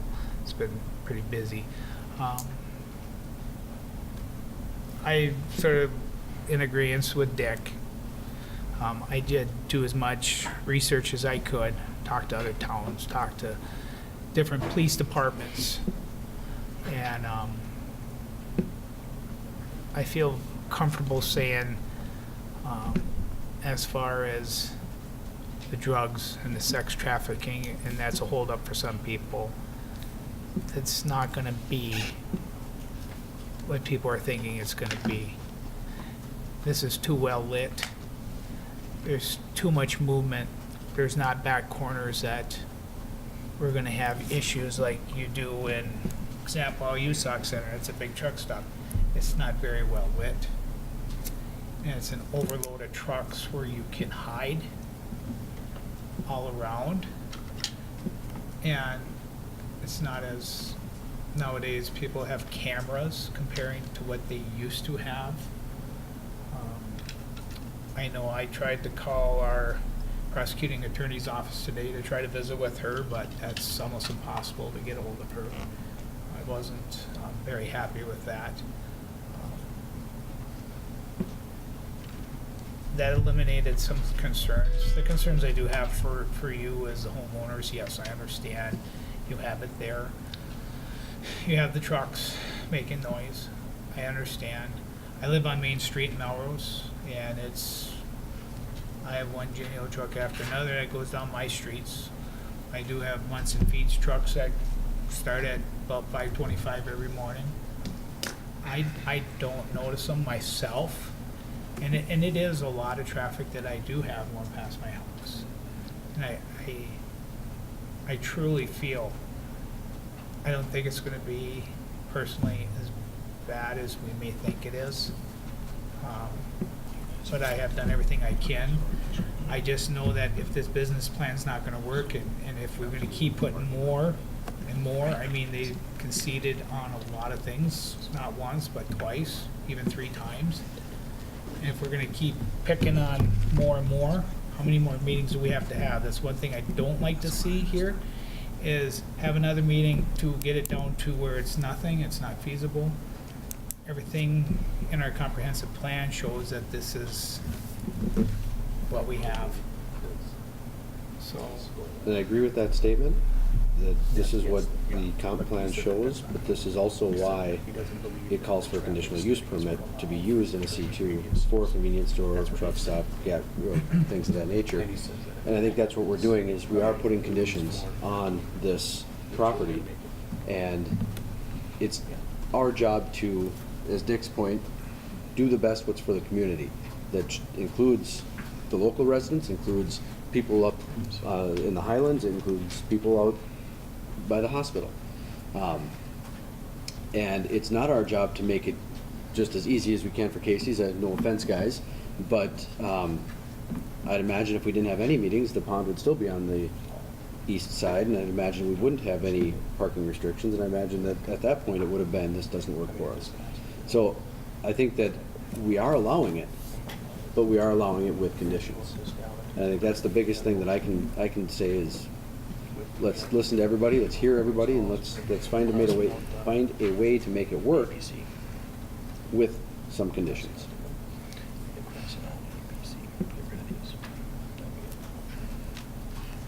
But they also said it's not gonna work. So, I think with condition one, like he mentioned, if it's gonna be putting the trucks closer to the property line, it's gonna be noisier if it's the noise issue that we're concerned about. At a minimum, I think we'd have to do a new traffic study, a new noise study.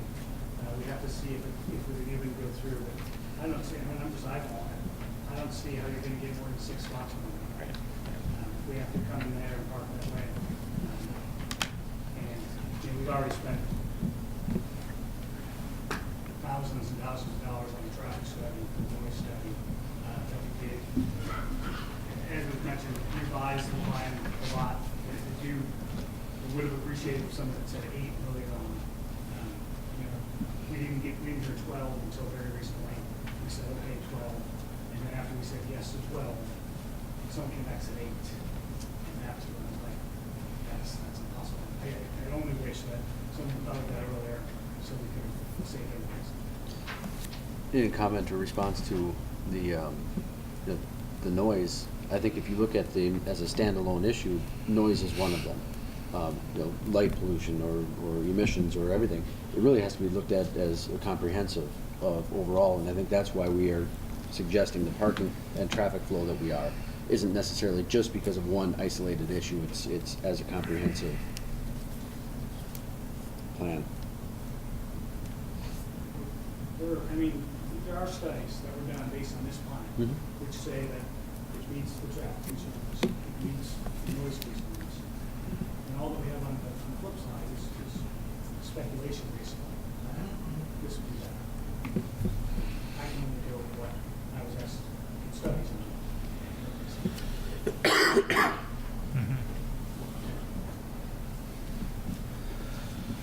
all right. So any other discussion?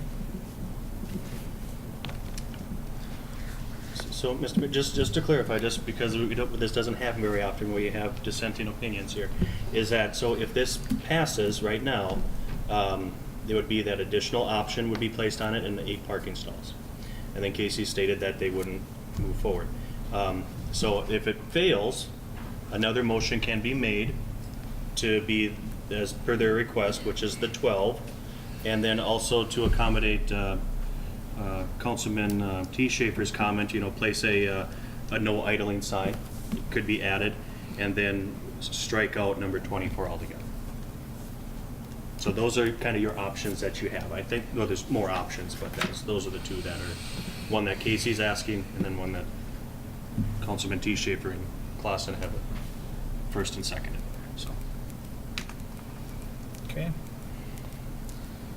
There has been a motion and made. Roll call vote. Yep. For those, all in favor, say aye. Aye. Opposed? Aye. So the motion fails. So the motion did fail. Mayor, I'd make a motion that we approve it according to Casey's layout and include the item for signage, as Josh mentioned, to increase or the signage for idling and whatever your thoughts were. But to approve it as they have laid out with the 12 slots. So I'll make that motion. Removing item number 24. Removing item number 24. Okay. Now, what is item number 24? The options for Here. angled parking. There was 3 options of parking. Oh, No. yeah. But you said. Right. I referred to their plan that's proposed by Casey, so, yeah, removal of item number 24. Okay. There's a first. Is there a second? I'll second. Okay. There's a first and second. Discussion? So when this goes through, then we have the 60-minute idling and we have all of the other 24 conditions. What is the process when this doesn't follow through? They get complaints that trucks are idling for 61 minutes plus. The this is going to be complaint driven? This is going to be self-policing? John?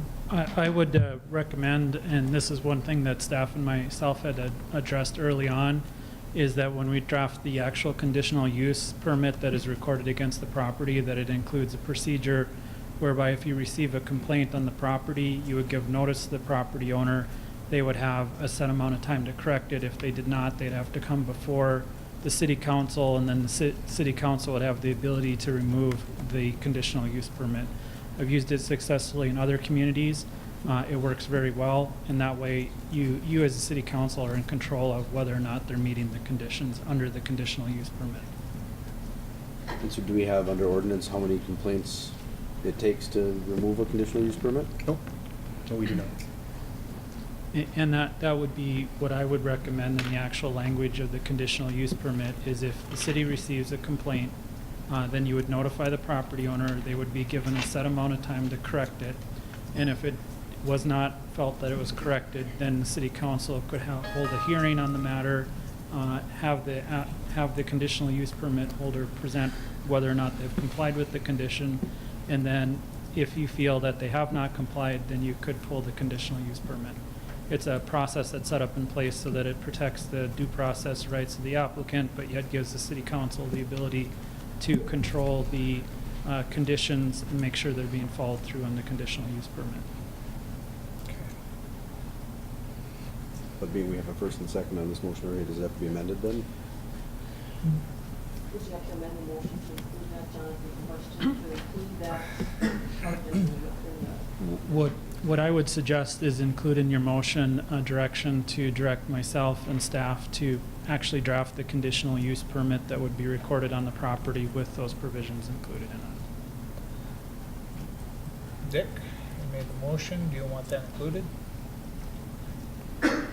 Well, if you remove the conditional use permit, what do you got? You're not going to remove it, you're just going to add that it's going to be recorded and then. Yes, but now if they don't follow the rules and regulations and you remove the conditional use permit, you've already got their businesses established. How do you remove something that's built and spent Then it's millions of dollars? Then it's a non-conforming use, and you would be able to pursue a claim under your zoning ordinances that it's a non-conforming use. So, John, technically, we could do that with any of the conditional use permits that we have out there right now, right? Correct. So anything, if they're not complying with our rules, we could theoretically do that. But in this situation, we wanted to be a little bit more specific to that based upon the comments, just so they understand what the rules are as well, which would be the same rules as we would use for the other non-conforming uses. Is that right, John? Am I explaining that right? Yeah, correct. Okay. And I actually suggest that you include that language in your conditional use permit, just so that the applicant is aware of the process, and then it also provides transparency to the citizens that there is that process in place where if you receive a complaint, you can pull the conditional use permit. And you're correct, Mike is correct, if that's for any conditional use permit, and what would happen if they're not meeting the conditions set forth in the conditional use permit, you pull their conditional use permit, they're illegal, or they're a non-conforming, unlawful use, and that depending upon how your zoning ordinances are enforced, they would no longer have the ability to operate at that location. And a complaint would have to be a written complaint, right? Correct, and we'll specify that. But that's what we'd have to do, that it would have to be written and signed. Yeah, I mean, you wouldn't just go based upon rumor. You would need some factual basis and some evidence for a real complaint that they hadn't been following the conditions as set forth. And you also need to give the applicant an opportunity to correct it. So for instance, if you notice that trucks were idling longer than 60 minutes, you would notify the applicant and say, please correct this condition. Otherwise, the city council may consider pulling your conditional use permit.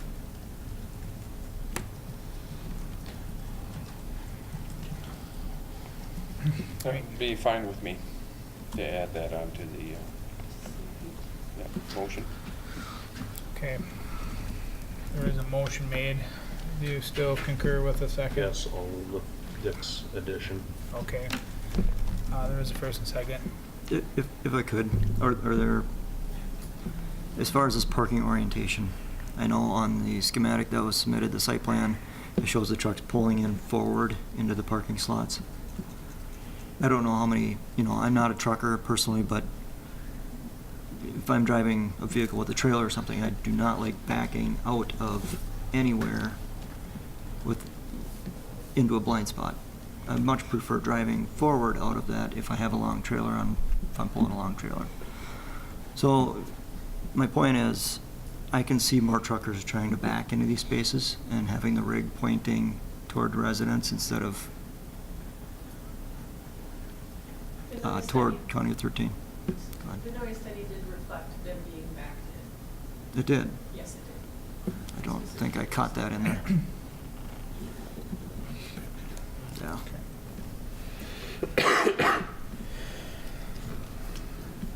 All right. There was a motion made and there was a second. All in favor say aye. Aye. Opposed? Nay. Motion carried.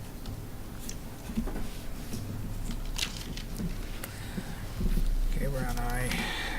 Let's see, resolution number 2018-21, a resolution vacating a general utility easement upon a petition by the landowner. Yeah, Mr. Mayor, this is just the resolution needed to vacate an easement pending the replat of the parcel. To build, they do not need to complete the replat. However, they've told us that they do plan to replat the parcel just to keep it cleaner for their mapping purposes. So, and then at that time, we would then adopt, with the plat, we would then adopt all the appropriate easements at that time. All right. Okay, I got a motion to approve. I'll make that motion. Can I get a second? I'll second.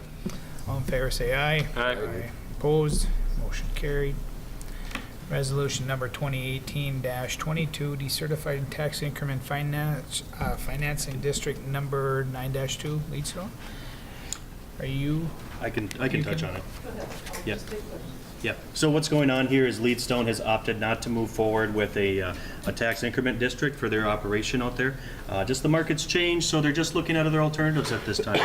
So legally and procedurally, the city is required to decertify the tax increment district. Leadstone has reimbursed the city for the expenses that we've incurred to date. And if they want to move forward again, they just start the process over again. So we would need a motion to formally adopt the resolution as presented. Can I get a motion to approve? So moved. Can I get a second? Second. All in favor say aye. Aye. Opposed? Motion carried. J, resolution number 2018-23, decertifying tax increment financing district number 6-1, Central Minnesota Credit Union. The credit union's TIF has expired, 9 years. They were actually finished slightly ahead of schedule, is my understanding. And all the finances have been processed and closed out. This is another procedural requirement to close out the books on the credit union's tax increment financing district. It's actually ending a little bit earlier. Yeah. We have paid off their note in advance, so there are funds remaining that will be sent back to the county for redistribution, of which the city will get a piece, the county, the school, etc.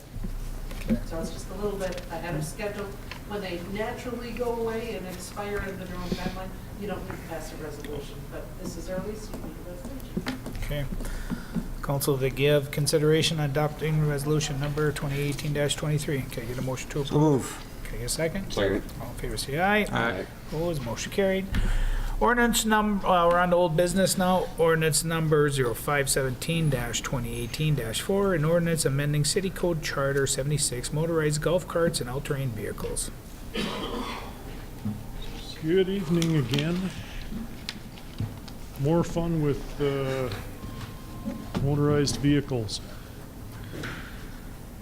Last meeting, there's questions and discussions about our ordinance where we require folks to get a permit to operate golf carts and all-terrain vehicles on city streets.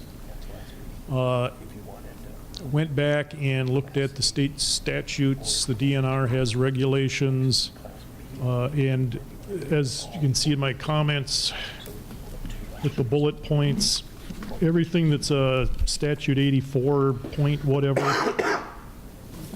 that is state regulations regarding ATVs that are found in the chapter concerning the Department of Natural Resources.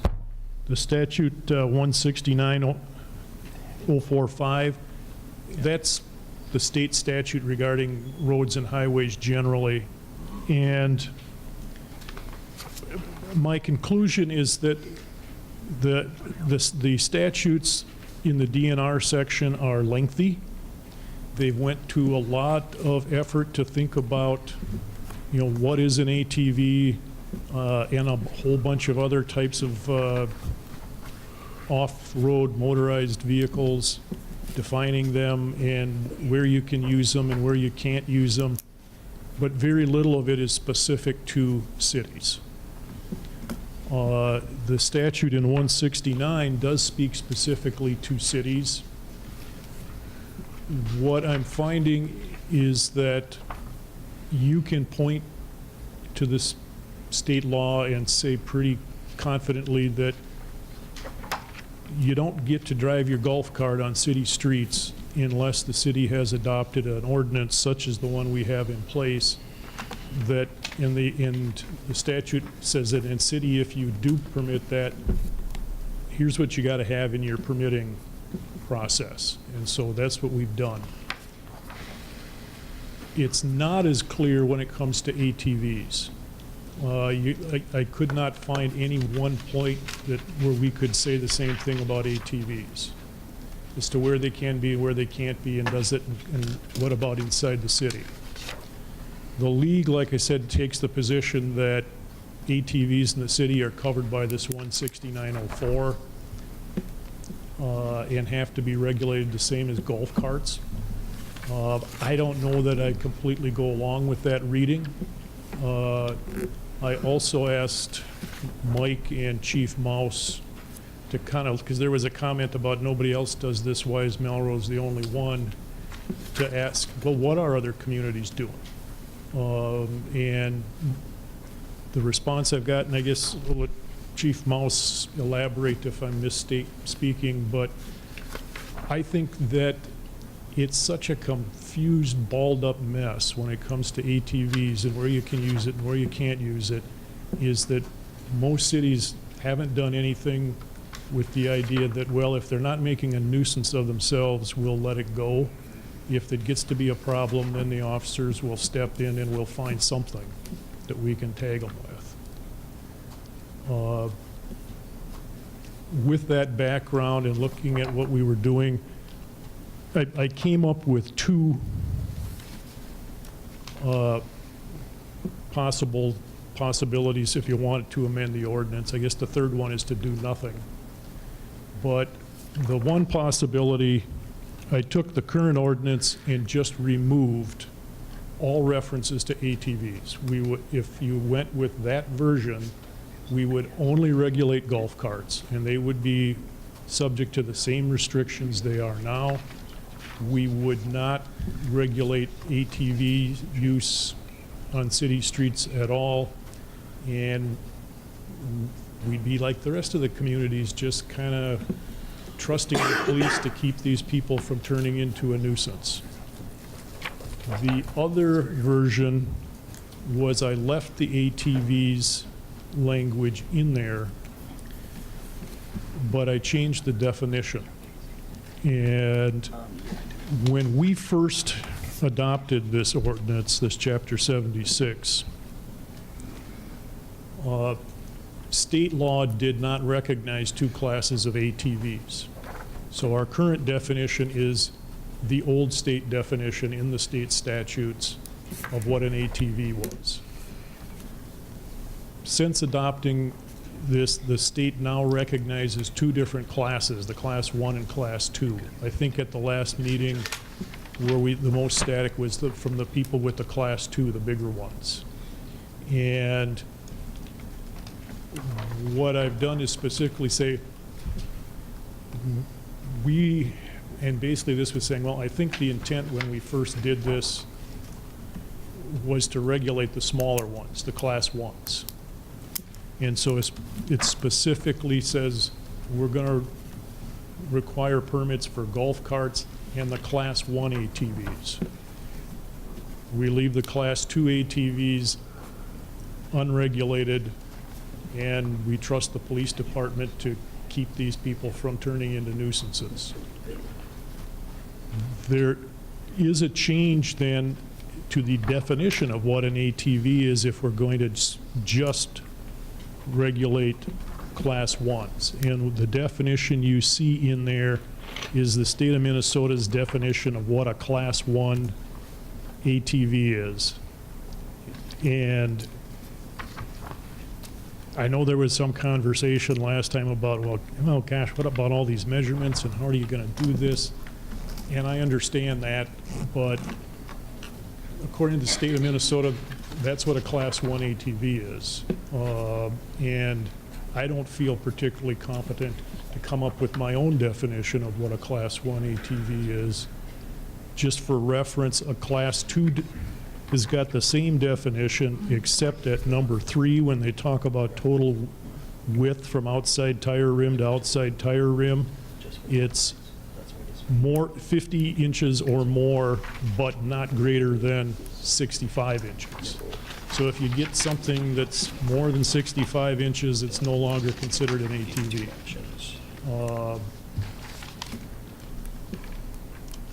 Brief explanation as to what I've got here, but yeah, if you got questions. God, I think the real question is at the last council meeting, I was just talking to our council member here about that, and I think the specific question is okay, so Craig is gonna have to license golf carts under ordinance, under resolution number, because we gave you 2 options to choose from, and the other one would require a resolution, I just don't know the numbers, I'm sorry.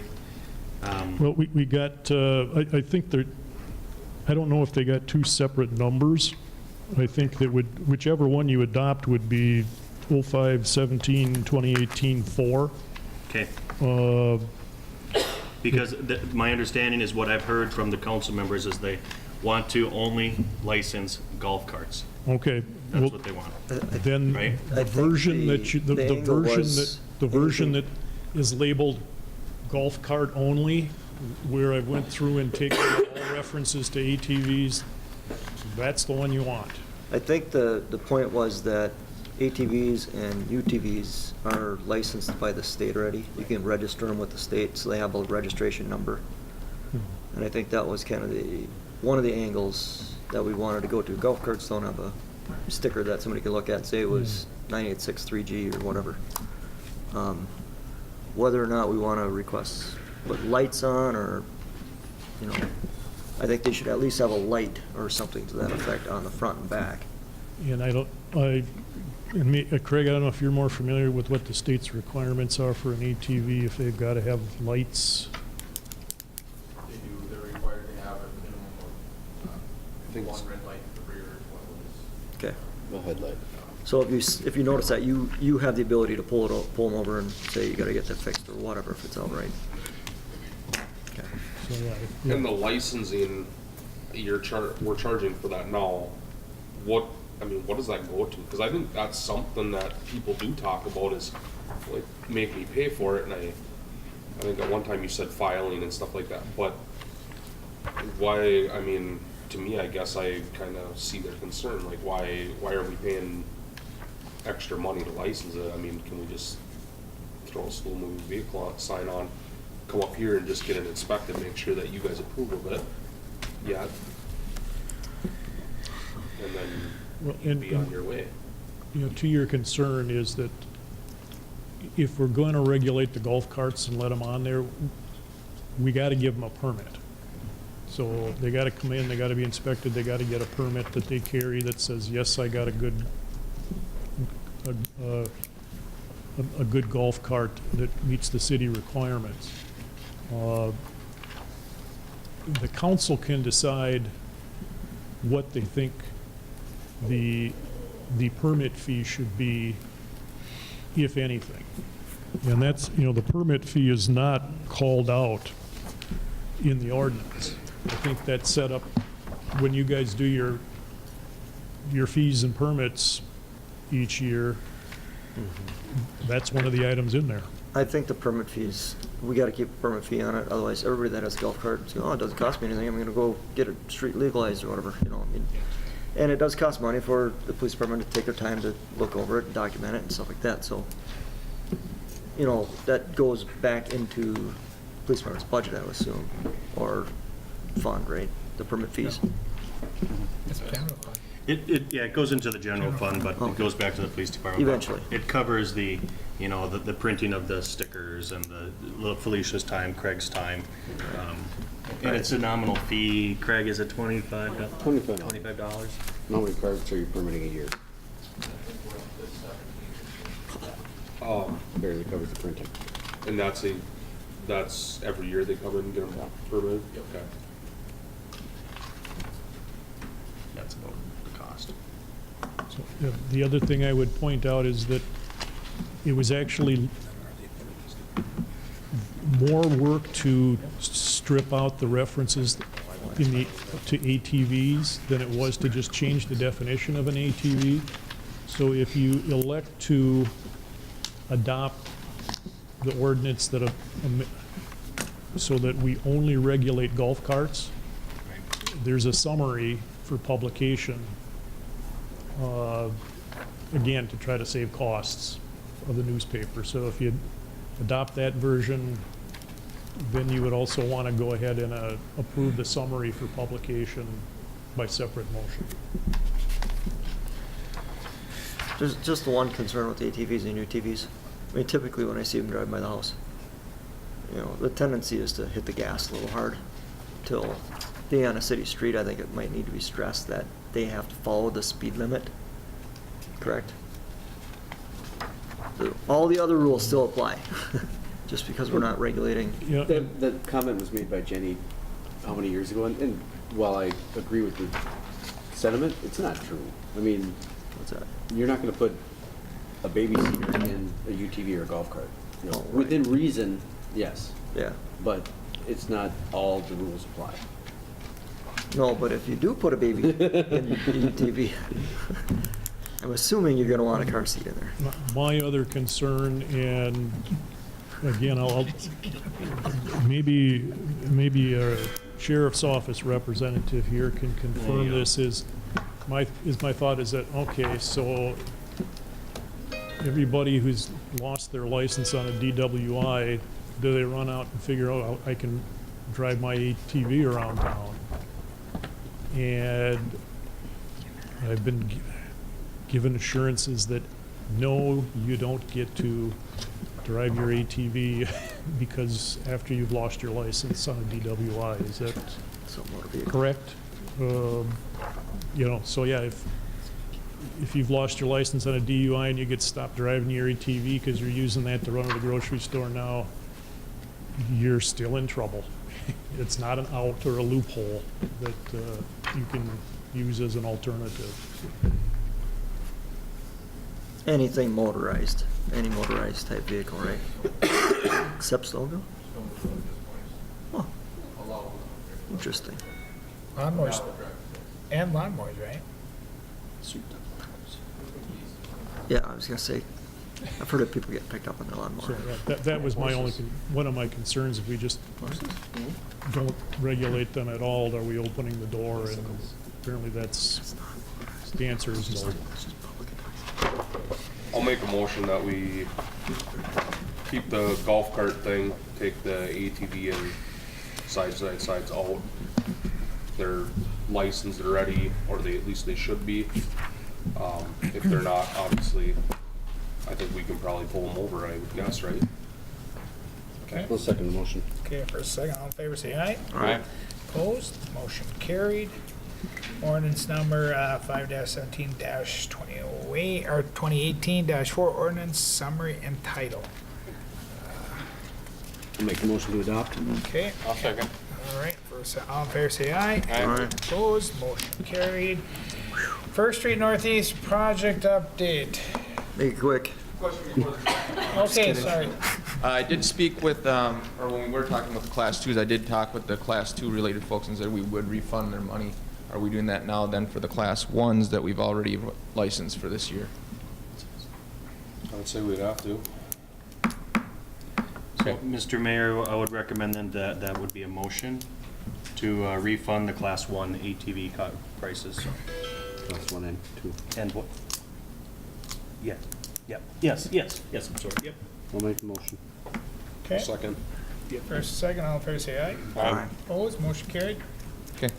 Well, book for Tessa. Oh, no. Figure that one out.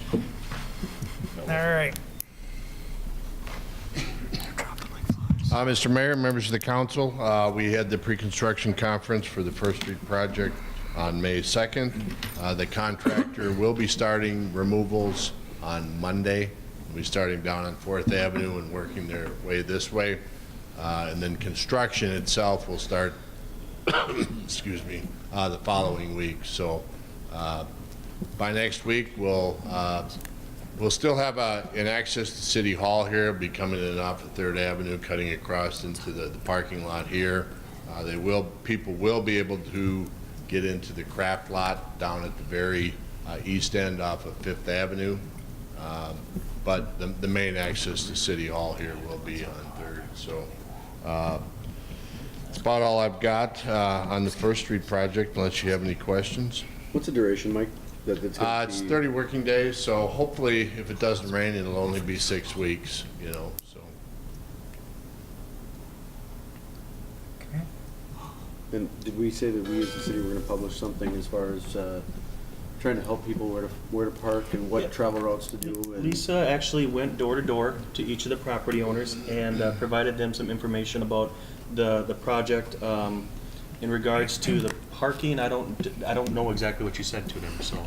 I encourage them to park in either the City Hall parking lot or in the east side of the craft parking lot after construction on first began. So, and I did go to the basic, that block left, but I got the other portion of Main Street, so it's just the one block. I did go to the chamber meeting today, and I did ask the people that do choose to park here at the city center to park on the sides and to leave the front sides open for the customers here at the city center. So. May I also state that we invited the businesses to send me their email address so we can keep them posted with updates, so we can also send that by email to them. And if there's ever updates, we can, whenever they come in, we'll forward them on so everyone else can make updates. Great. Yep, we also did meet with the post office. They're gonna relocate the 2 main boxes over onto the west side of 3rd Street. Then the contractor is gonna take down the fencing between their buildings so they can exit their trucks out on 3rd Street and won't have to come out onto 1st Street North anymore during construction. So I also did contact the owner, Mr. Smania of the post office building. They had a drainage issue. We had offered to provide them with some assistance in either getting in some storm sewer or removing some curb and gutter. He declined to do anything at this time, so that's all I've got on First Street. All right, any other questions on First Street, or do you want them to go through the 5th Avenue Bridge Channel relocation? Yeah, Mr. Mayor, we did meet with the DNR on May 1st. We proposed a 2-span bridge with the Rock Arch Rapids with the 0.8 of a foot drop. Both of those ideas were kind of poo-pooed, so to speak. They highly recommended that we lower our Rock Arch Rapids steps down to 0.6 of a foot, which in a sense, essentially is lengthening out the Rock Arch Rapids. It'll take it from where it was about mid-craft lot almost to the very west edge of the craft lot. We did move, I think, 3 more steps downstream of the bridge, so we're able to offset that a little bit. But the reasoning for that, I guess, is number one is velocities of the channel. Number 2 is the fish. I don't know, they can only high jump 0.6 of a foot, so they're not very athletic. But the big issue is that they've been finding with the 0.8 of a foot, they've been having some long-term erosion issues. So I think in the benefit of the city that as long as we get the additional costs funded through the grant, I think the overall city cost in the range are gonna be much lower. Right. The two-span bridge, neither the Corps nor the DNR likes that, mostly because of the scour. The velocities in the middle of the channel are the highest. And then the other reason is for the kayakers and boaters, and they fully expect that this will get used fairly heavily by the residents here, just back and forth, going up and down the dam. So they're recommending the three-span bridge. We did meet with the MnDOT people, and if the hydraulics warrant a three-span bridge, they will fund that. So. Funding update, during our meeting with the DNR, they did indicate that the Soil and Water Conservation District, excuse me, was making an application for a Sam's Lessard grant. And they had a preliminary ranking of the projects within the state, and this project was number 3. And the other 2 projects were very small, so they were very hopeful that this project would get funded. 3 out of how many, Mike? I don't know the total number. Yeah, I don't know that. But the downside to So I get. was wondering. Yeah, I think there was more than 3. Okay. I think there was actually quite a few. So they weren't all Rock Arch Rapids. They were just Well, 3 sounds good until there was 3 applicants. Yeah. Well, there was only 2, but we were there. So. Sorry. The downside to this is that the funding for the Sam's Lessard is 2019 fiscal, which is July of 2019. You know, we had hoped to start the bridge in 2019 early. I think pushing it back to the fall/winter construction season. We still have to confirm that with the county, but based on the bonding today, there may not be any money for 2019 anyhow. So that will have to follow up on. Delaying the construction of the bridge. Again, the bridge was not structurally deficient, so there is no danger that it's going to fall in the river in the next couple of years. So and by waiting to build both the bridge and the Rock Arch Rapids at the same time, we figured it'll probably save between $500,000 and $750,000 in bypass pumping during construction. So I definitely think that it's worth the wait. So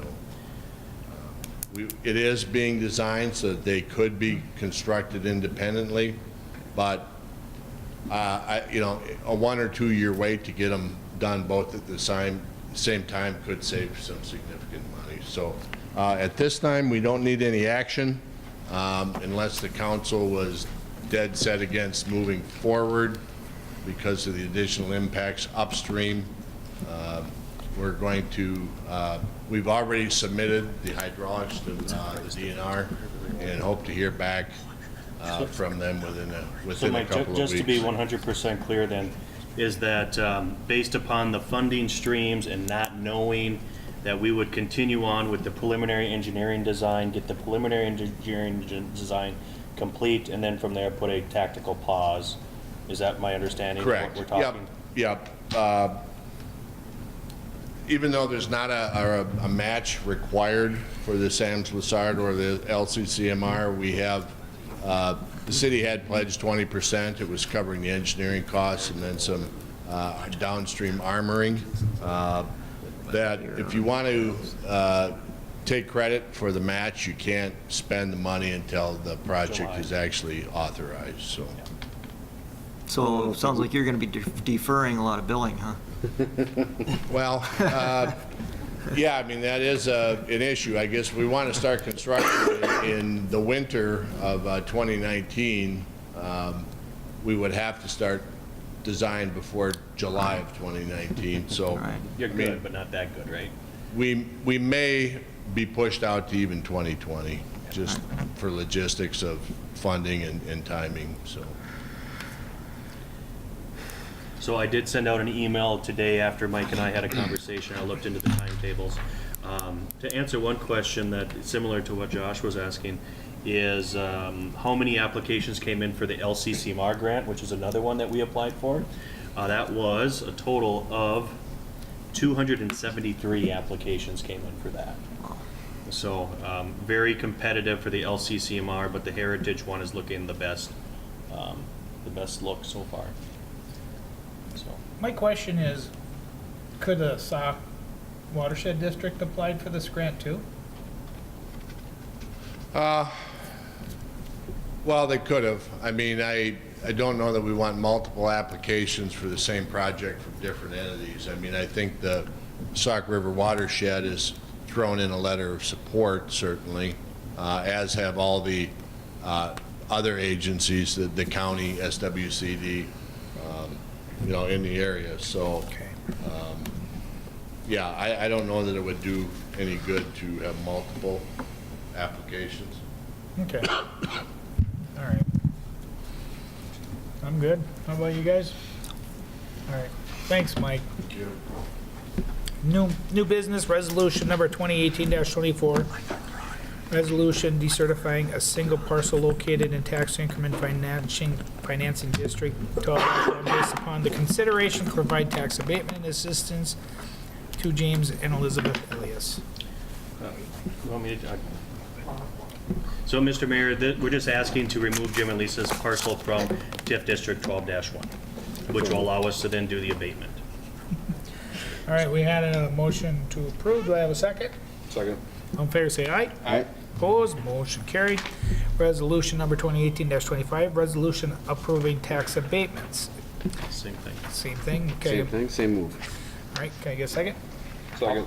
All in favor, say aye. Aye. Opposed, motion carried.